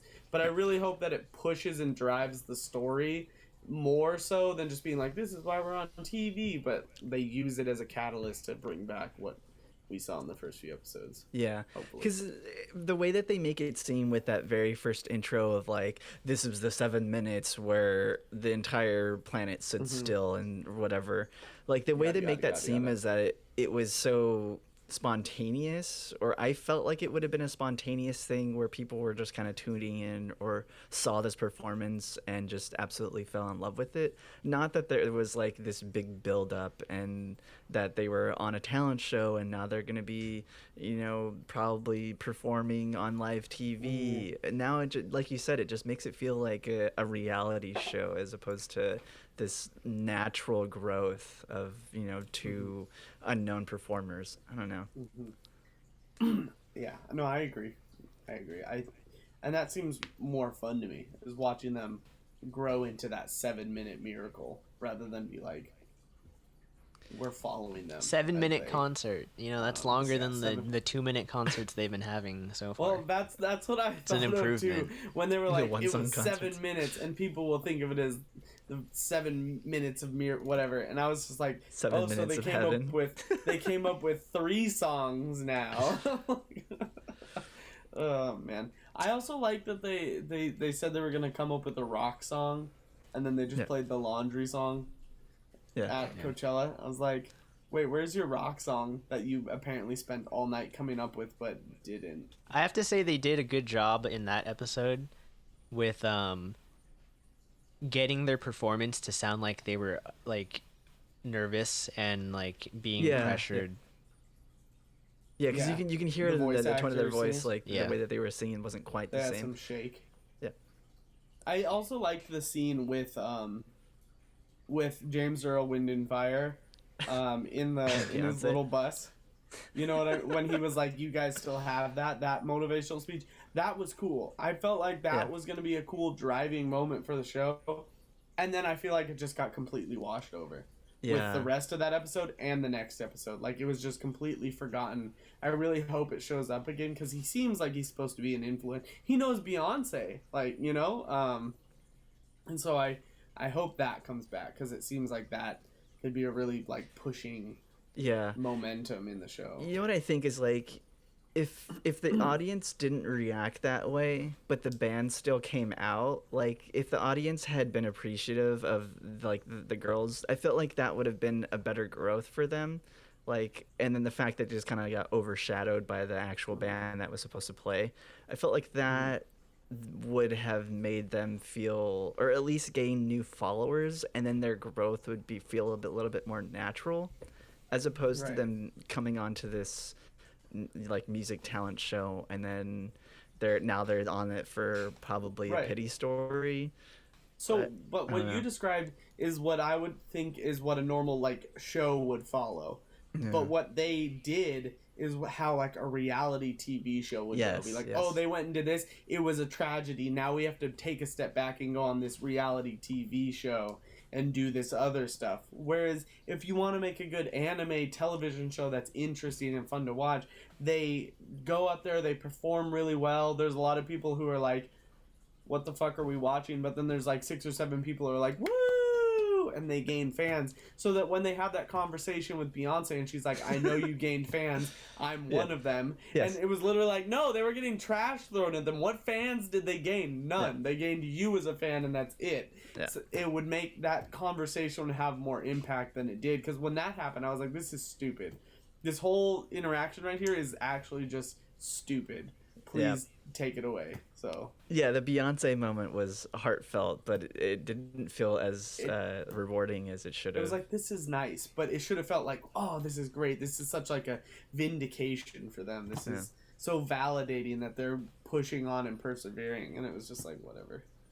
So, anyways, ramble on about this a lot. Yeah, I hope the show continues to get grow and get better. Like I said in the beginning of the season, like I feel like this show has a lot of heart to it, and it could do well, but I don't know. I felt like it hasn't been proceeding as well as I was hoping.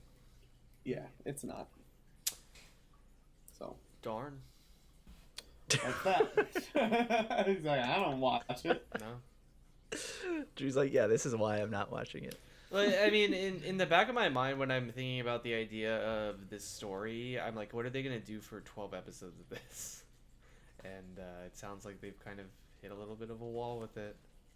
I don't They know. were on track and then they fucked it up. So Just not my cup of tea for that type of show. So. we have great ideas that's here in fair. Anime on Draft. You should consult us. Thank you.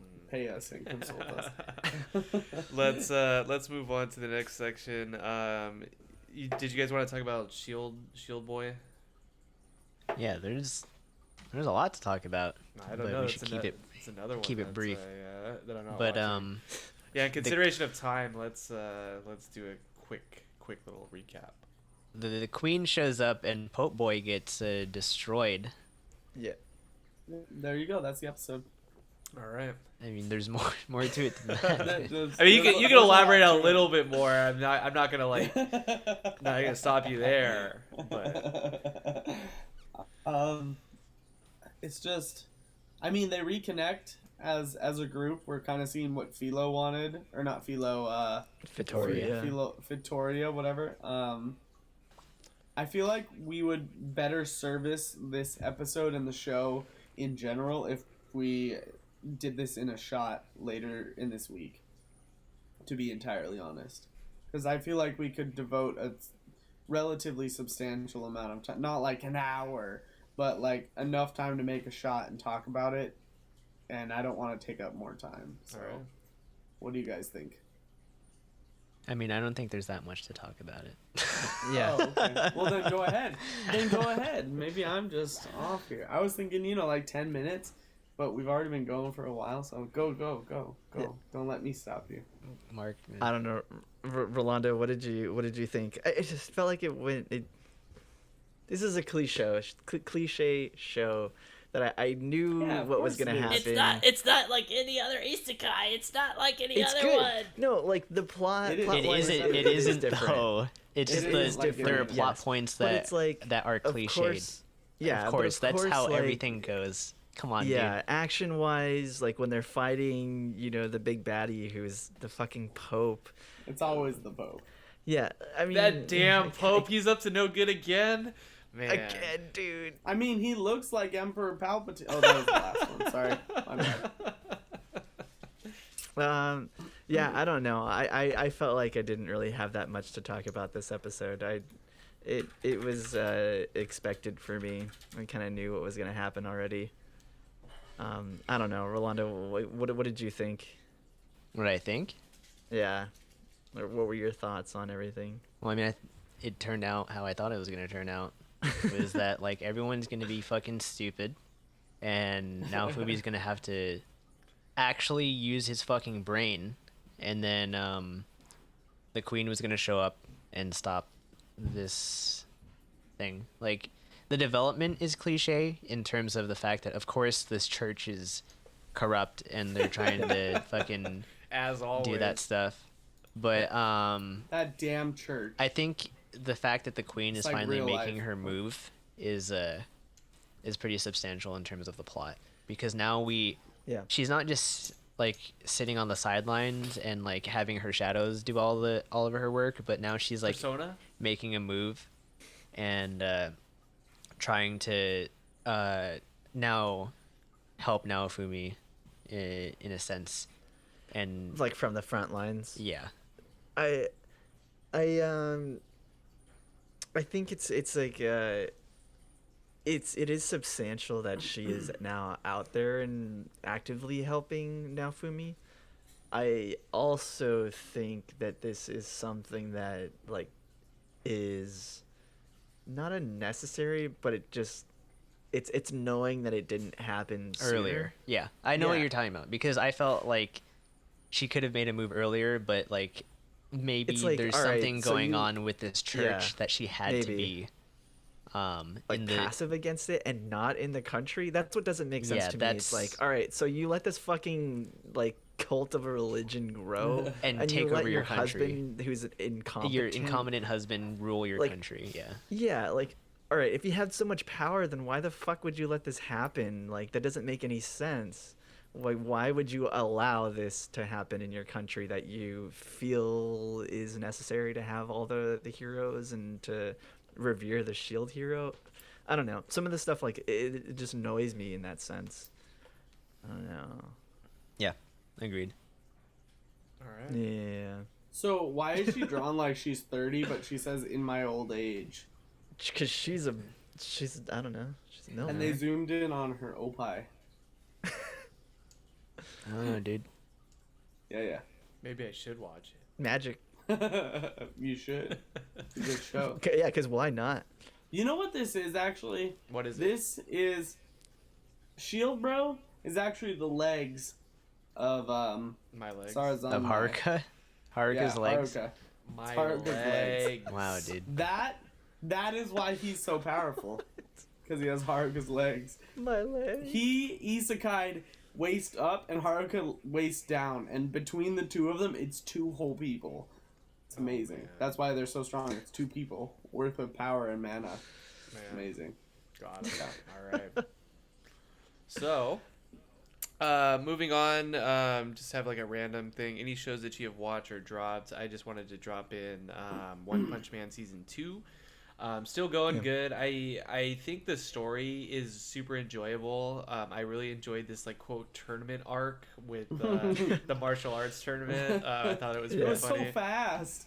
There were good Charango. fights. Well, I just let everybody like screaming at him. But no, I thought it was really good. The only issue I have with the show, this is what a lot of people are saying, is that the animation quality is like, it looks like there's a dirt filter and you're just looking at dirt. On top of that, the action scenes, they just blur everything, so you don't really know what's happening, except for like maybe one or two scenes. And so like the animation quality is super poor, but overall I like just the style of show, like the style of comedy that they do. I just think it is super hilarious. It's super funny still, but I like the final fight between Baldy and Ponytail.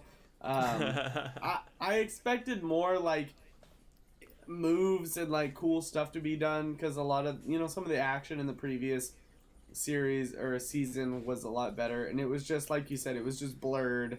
And I was like, when I finished watching that and he did like the bump and he just ran into the side of the stadium, I was like, I really don't feel fulfilled watching this whatsoever. Whereas I wanted to watch him be like, haha, that was great. I really enjoyed watching that. And I just wasn't. Between this and Index 3, like what is happening? Sasuga JC staff. What has happened? I don't know. They don't know how to It's like animate this. anymore. They forgot. They used all of their budget on fucking Food Wars. No, yeah. I forgot JC Staff did that because it's so much better. And like this show, you just look at it and you're like, let's put crazy filters on things. Let's put like, it's so unnecessary. I think somebody mentioned too, anytime there's like metal, like the metal cyborg people and like Genos himself, like how the metal looks is like so awkward. Oh, his shoulders. Yeah, his shoulders look so so weird. bad. Yeah. I remember this episode, they kept zooming in on his face. And I was like, what the fuck is wrong? Did a child draw this? It looked so bad. Yeah. It looked so bad. I thought that too. As soon as they zoomed in on his face, I was like, "Oh, what the fuck happened?" Yeah, it was like his face was all malformed. It was like, I know you've been getting beat on, but like you look busted. The one Is thing, JC staff doing any other shows this season? I'm not sure. I don't think so. I don't know. That's a Saitama. good That's question. his name. Yeah, Saitama. it's like the one good thing that this Sorry. season has spawned is the banana meme, like him placing a banana on people. I love the banana. Here, I'll even give you a banana. Don't put it there. Oh, that was the best of this season. That was the best episode. Just for that hospital scene, that was honestly, I thought that was the funniest scene of season 1 and 2. I was dying during that whole scene. This show gets like the writing and like the voice acting does like a really good job with a lot of it. It's just it's let down so badly by the animation quality. But without getting too crazy into it, we can move on. Anybody else have any shows that they wanted to give an update for, or Alec, Rolando? I don't think so. I'm still watching Boogie Pop. Haven't dropped it yet. Just slowly catching up while trying to keep up with everything else. So, all right. What else do we have going on? I know we had talked about this, but we're going a little long this week. But did we still want to do like a segment for the 100th episode? Like, I know we had talked about maybe talking about anime that we think is underrepresented, or any other topics. We can talk about it for like 10-15 minutes. All right. So you brought up the topic, Rolando, which is what anime type or genre do we think is kind of underrepresented in today's modern anime world, I guess. So I'll open it up to you, and then we can talk about it. And anybody else has any feelings towards any sort of genre in general, we can open it up. Underrepresented, or so it's like, I guess the idea was what I guess genres do you feel are underrepresented or underutilized, I guess. Like underutilized probably is a better term. I have one. Because there, like, it could be like a genre that is, you know, there are shows coming out, but like not necessarily like to an extent that's done very well. I guess to kind of get to your point or whatever, the thing that I was going to talk about was the harem genre. It has been done to death, and it isn't done correctly, in my opinion. So that would be the one that I would kind of bring up, is like you have shows like Quince, you have shows like We Can't Study, and they're just done so poorly, or shows like Arrow Manga Sensei, just like done so poorly because the genre has like devolved from like where it started. So I think if there was like a renaissance, if you will, of that type of show, I would be really encouraged. Well, is it because Moe has become something it's not supposed to be, as we talked about previously? Well, I think, as someone who has watched a lot of like harem rom-coms, I think that in terms of like the 3 shows you mentioned, I feel like Arrow Manga Sensei was actually like one of the better executed shows. It's just that the actual content was bad. Like, I felt like they executed it well. It's just that the main character is shit. Or main heroine is shit. The actual like story behind it is fucking is terrible. So it's like it's good execution on a terrible cast premise. And thinking about that, you know what I want? I want more of, but like in not a satire way. I want more of like a Little Sister's All You Need, in terms of like a more mature sort of harem. That was a really good show, because that one it kind of bridged the border between like satire and like taking itself seriously. And when it did take itself seriously, it was actually like one of my favorite shows that I've watched in a long time. So I think if we had more like that, I think it would kind of revive the genre a little bit for me. But I definitely agree with you saying. I think Arrow Manga Sensei, in terms of like overall, it was done really well. It's just the story was shit. So I think we need better stories, I guess I would say, because we know the studios can do them. We know the voice actors can do them well. We just need a good source for it, I guess I would say. Yeah, I mean, if you think about it, Little Sisters All You Need. No. Yeah. I hated Quince. I think if you think about it, Quintuplets is the exact opposite. Terrible execution, but the premise was something that was interesting. Yeah, definitely, for sure. It was a little bit different, whereas all the girls were related. I don't think we'd kind of seen anything like that. It's But it was did boring. it did build off like the Nisekoi premise, which I hated. I thought that was kind of a cop out. But overall, I think the story is there if it were executed a little bit better, and if some of the characters were tweaked a little bit, I would say. And if it weren't boring. That's what we're just talking about. The execution is terrible. Yeah, but it was. I want to make sure everyone knows it was boring. It's getting a But, second season. I'm gonna watch the second season. I will too. Not I'm gonna finish watch the it first too. nor the second. To move on that, I think my pick for like underutilized or underrepresented, it's tough because I think for sure that's it's gonna be like, I would want to say the mystery genre, but what I really This want doesn't to exist. talk about is probably like a good like shoujo rom-com, or just like shoujo, like the shoujo style show like that, which is kind of like a counterpoint to Drew's like just harem rom-com point, because a lot of the shoujo shows that have some sort of like comedic romance aspect to it are just like fucking terrible, and Yeah. like they're or they've just been parodies of that genre. yeah, and like they're recently. usually just like, it's just like some like terrible like main You want to male know? lead You want to know that what the just like last good one treats was? the female like shit, and it's just like the female is like super weak, whereas like the good ones that I feel that haven't been around for a while, like something like Aoharu Ride and The last good one. My Little Monster, like those were probably like the two last good ones that I can think about. Did you see Nozaki-kun or? Yeah, I did. I think that is like, and that one wasn't that great. I really like the character designing. I thought that was good, but that to me stands out kind of as one of the last. That's good more of the shoujo.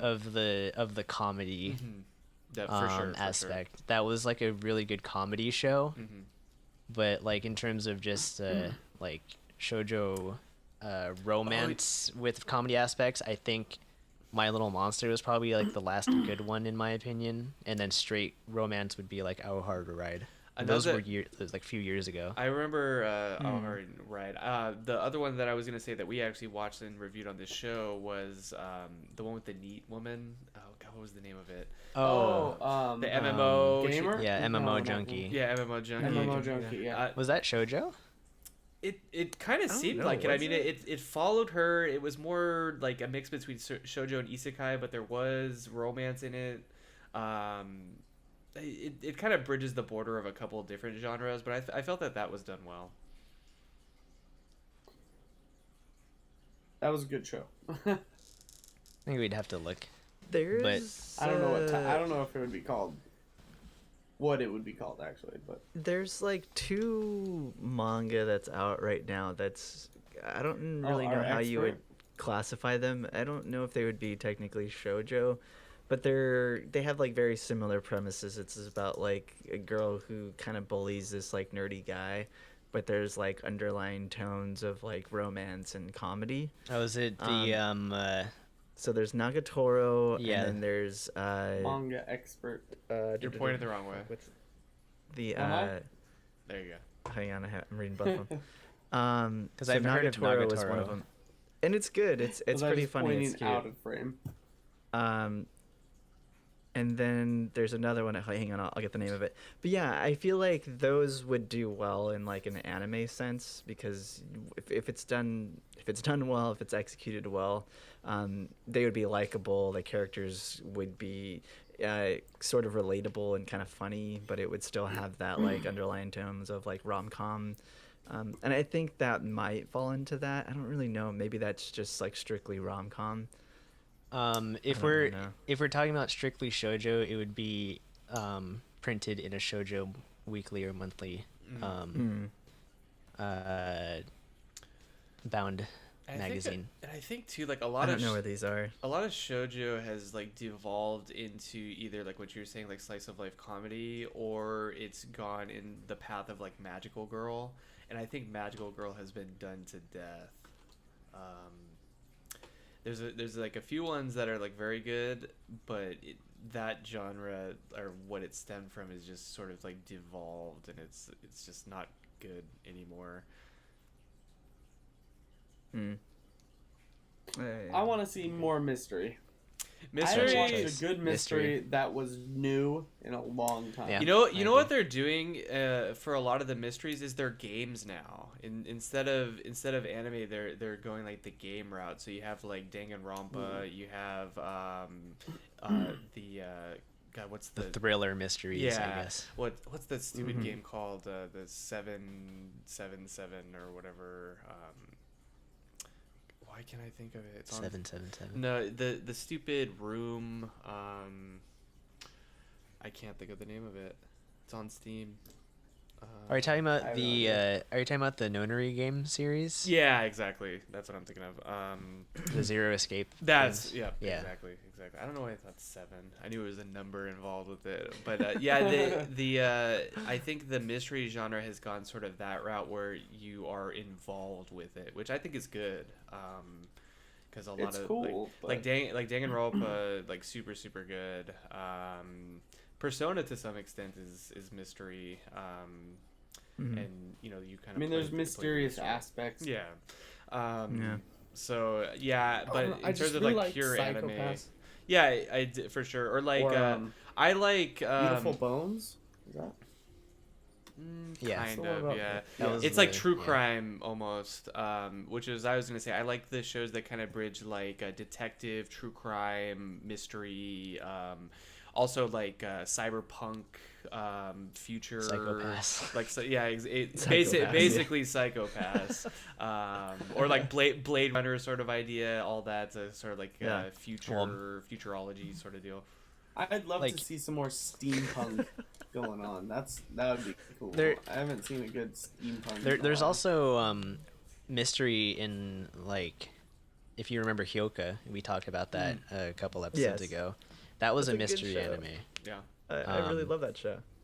and And it wasn't like a super serious sort of mystery. It was like very fun. Like you had a mystery of the week sort of deal almost. yeah, Yeah. Plus, they had like quest chains basically. they were trying to find something, and then this other person had something that they wanted to trade. Straight out of Zelda, that was great. That episode was good. It was like, yes, 2 Straight out episodes of was Zelda, great, man. yeah. I love those. I that was one of the like when I was getting back into anime. That was one of the first ones I watched. I'm like, man, this is good. I like this. It's like didn't take Hyoka itself was? too serious. Yeah. So that You that know would be a what? good one to get you back into, just like a very well animated series and like a very solid It's lighthearted, cute. story. It's got Yeah, the good character plot going. I don't like. Well, it's not that I don't like the main character. I think he's very dry. But I guess that is what his character is. So. Of which Yeah. one? Ice Hyoka. cream. Hyoka. Oh, I don't know. Yeah. Oh, Hyoka. Kimi no Na I've Mas? seen that one. yeah. Yes. So what I was thinking, I want more shows like Run with the Wind, like sports-centered, story-driven around team man. building. Man, My I man. love those A shows. man after my heart. And there's not enough of them. Like No. I feel that's why I really agree. fell in love with Haikyuu, because that's a good show about like it's centered around like a main character, but then it introduces like other people who are continually growing with the main character, and there's just like a lot of team building aspects, and there's like underlying stories. Man, I can't get enough of those types of shows. That's why I really loved Run with the Wind. And I Run with think the we Wind need was more really of good. that. Is I agree with you wholeheartedly. Well, Yeah, you want I more. don't You want wanna more say it. ballroom dancing. I didn't Even- want to say even stuff like I didn't that, want to say man. it because Yeah. I'm the. Of course, I would say I want more sports anime, but I want good sports anime. I want Yeah. more like you said, the team building, like the relationships that grow out of these like losses and wins that they get, and the training and all that sort of stuff. I want all that shit. Like or even the solo dude who Baby Steps. That's a really good sports anime. That is a really good show. And shows like that, like Run with the Wind, ones where they have that, you know, character growing because other people around them are growing, and because they're growing, the other people are growing, and you see this like growth everywhere, and then they just kind of have this, like, it gets to the Super point, you know, growth, you're yeah. like on that second, maybe third to the end episode, and there's this huge climax, and you're like, and you just feel it, like all the emotion, Yeah. like you almost feel like you're the person in that show You can going do through anything. that event. Yeah, you can You do could do- anything. that's You the- have one yes, that's the feeling. 1/100th control. Absolutely. Yeah. Super, That's the feeling super that you feel get from, good. like, good sports super, anime. super Yeah, feel it's good, super right? feel good, and Yeah. you get to feel like, man, I am this character right now, and when Yeah. they do that well, it is so good, and like you're just like, fuck. Yeah. I have to say, awesome. as much as I did love Baby Steps, that fucking stupid 1/100th control bullshit was was just so dumb. fucking stupid. It No, was dumb. no one like ask a fucking professional tennis player No. if they fucking hit the ball on a random spot on their racket to hit it in a specific spot on the court. That's not what they do. There's a sweet spot for a fucking reason in the middle of the racket. yeah.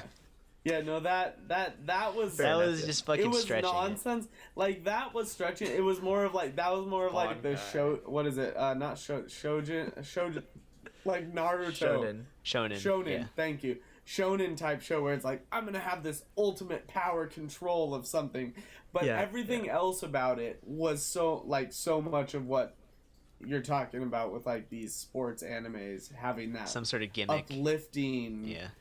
group mentality growth awesomeness that's just like they accomplished something. Like Run with the Wind gave me chills so many times, Like every because week almost. the it emotional was- victories they Yeah. had. Yeah. Ugh, I agree, man. ugh. We need More more of shows that. like that. We do More of that. we do Feel good about Because there's so it. many Feel other good like about life. sports ideas, group things, like more Mhm. music things that you can totally contribute to this. Yeah. I don't know. I guess maybe that's why I wanted Carol and Tuesday to be like. I be- wanted it to be like small victories for them, as opposed to this episodic reality TV. You kinda wanted more bullshit. character development out of them. Yes, Yeah. that's what I wanted. That's what these Which we sports barely animes got. do. Yeah. Sports animes are all about the character development and like team Absolutely. development. Rivalries, team building, exactly. And if you Yeah. pair that with like good character design, good like tension, good plot points to build up to this like awesome climax, that's like storytelling 101, and sports anime knows how to do it usually. Yeah. they do. Usually. Yeah, because There's then you sometimes get where You have to shows have a like gimmick fucking as well. Hanabado. in a The sports- gimmick, sports the anime. gimmick, yeah. There for has to be sure, some sort of for gimmick sure, in there. for sure.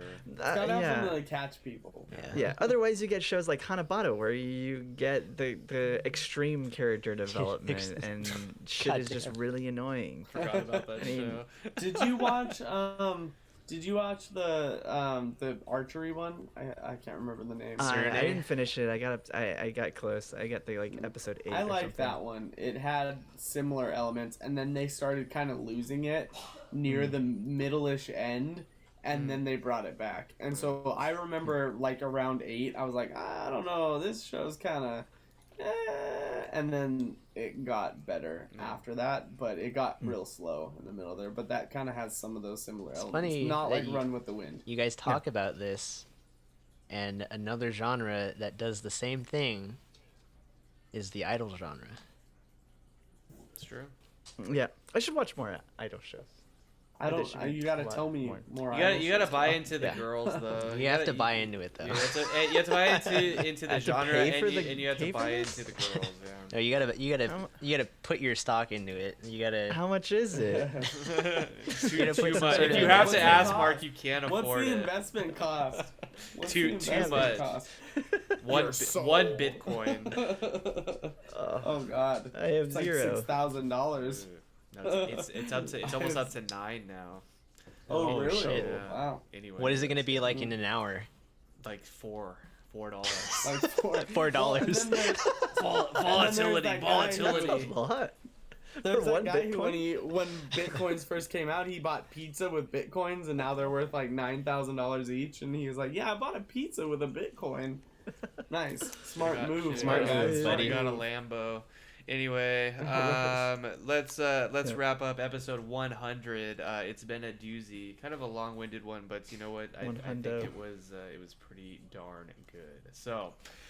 Yeah. Let's see, what do we got here? Some news. Goblin Slayer movie trailer. So there is going to be a 2020 release for Goblin Slayer. That is pretty exciting. I know it was a show that we covered and we all enjoyed. So I am looking forward to the release in 2020. Yeah. Hopefully they fix the CG. I threw up the there's gonna be a lot of preview for it on the Twitter. So if you go to the Twitter, there you just go. search Anime on Draft, There you and go. it's on there. You can watch gotcha. it. It's like a whole minute and a half long. Nice. Watch it. It's good. Nice. Wow. 1 minute and a half of CG. Check it out at Anime It's on sick. Draft. It's 1 like a minute bunch and of half just like four walking shots and bird eye. It's just bird eye of him walking. It's just a Honestly, him not watching, much. I'm not walking gonna lie. really stiff. He's just like in CGI, yeah. huge anime, bird's eye. huge anime titties too. Yeah, it's All great. right. Oh, of course. Next one. Next piece of news. A certain scientific accelerator, so the accelerator version, or the accelerator universe, I guess, anime adaptation reveals more cast and July 12th premiere. Is it JC Staff? 'Cause it JC is. Staff. I'm not watching What it. do you think? Not watching This is JC it. Staff. Not watching it. We just talked about that. JC So July 12th, it looks like a summer anime. So I mean, watch at your own risk, I'll say. Even though I Accelerator still is a finished dope the character. originals. Accelerator is a super dope character. However, Yeah. JC Staff. Moving on. Azoland Pictures to screen Accor's 5th live next sparkling concert viewing in theaters in Yes, US and Canada sparkling. in June. Is this you put this, Rolando? Yeah, so the 5th live concert, which is the 8th and 9th of June in Japan, they will have a delayed viewing around the world, but Azaland is bringing it to North America, the US and Canada specifically, and I believe the US date is June 22nd. In specific Azaland theaters. There you go. So, Mark and Alec, if you want to get into the idol genre, there you go. Get yourself some Accords. You gotta catch up if you want to go to that concert in July. You can catch up on your Love Live. There you go. Next piece of news. I always say this wrong. Nichijou English cast the dub cast has been revealed by Funimation. I think we talked about them announcing the Blu-rays with the English dub, so now we have a cast to go along with it. So that's very cool. Slime. So I got reincarnated as a slime. There's going to be OVA is to be released on July 9th. It sounds like a beach episode. So if you want your fan service for Slime Guy, that whole show. Oh wow, a was speech fan episode service. with Veldora. Yeah, dude. in a Oh, bikini, man. The dragon. dragon in a Dragons in a bikini. That dude. Cinderella dragon in a bikini. So get your fill of some Slime Guy OVA at the beach. Slime Guy. Needs a crossover with Dragon Maid. Oh shit, dude. No, I'm just kidding. Sorry. No, that would be good. I think Dragon Maid's. This is not a part of news. getting Dragon a Maid's second getting a season. That's getting a second season, yeah. So Yep. that's pretty Yeah. cool. Promare film preview up on the Twitter. Mark, you wanna? Yep, that is on Twitter. So Yeah, there. so they just been releasing a lot of like different previews for it, and they released like a 4-minute one. That's up on our Twitter page too, and it looks good. It looks really cool. I mean, Awesome. Trigger is putting a lot into this one, so it looks awesome. Yeah, a Trigger Yeah. show, so you know it will be something.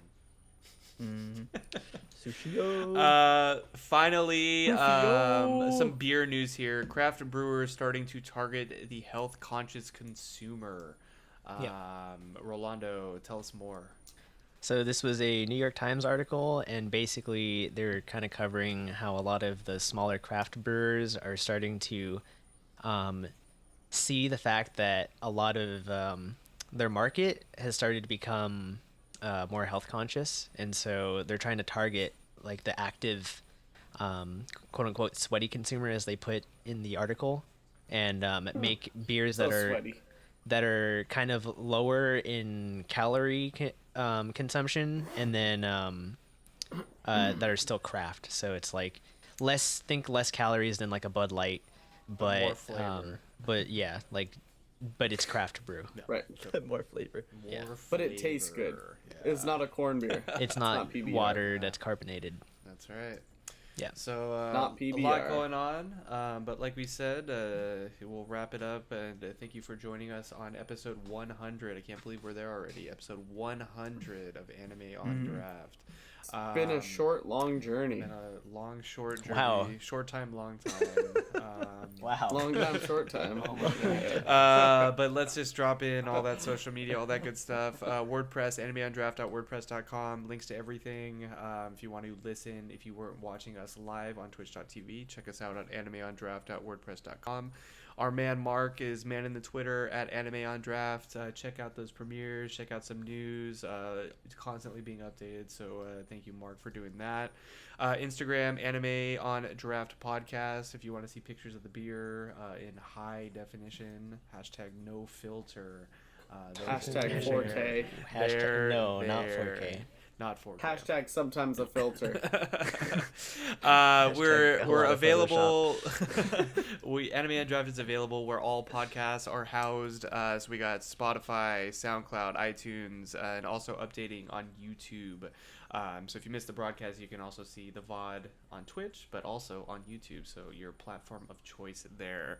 Finally, remember to follow us if you're watching twitch.tv/animeondraft. We're trying to go live right around 6 to 7 PST, so Pacific Standard Time. Daylight right now. Or is it daylight time? Pacific. Yeah. Pacific time in the daylight on Twitch. Twitch.tv/anime on draft. So feel free to check us out there. I see in the chat there's a exclamation Discord link. There is not a Discord at this time. Maybe it's something we think about in the future. Yeah, maybe it's something we can invest into. Yeah, so if you're interested in that, maybe after we get a logo. yeah, DM Mark on DM Mark on Twitter at Anime on Draft if Bother you want to him. see that Discord Bother him. because it is something that Yeah. we can't do. So Yeah, with that said, If you want to collaborate on a logo, hit us up. we're Still we're looking. looking for artists for our Still logo, looking. and we will pay real money. Real money. Real life money. We're not going to guarantee there's a lot Not of money. bitcoins. But Not guaranteed. All right, so this has been episode 100. Thanks for sticking around. Thanks for all the follows, things like that, and we will see you next time. Bye. Bye. Bye. Thanks for watching.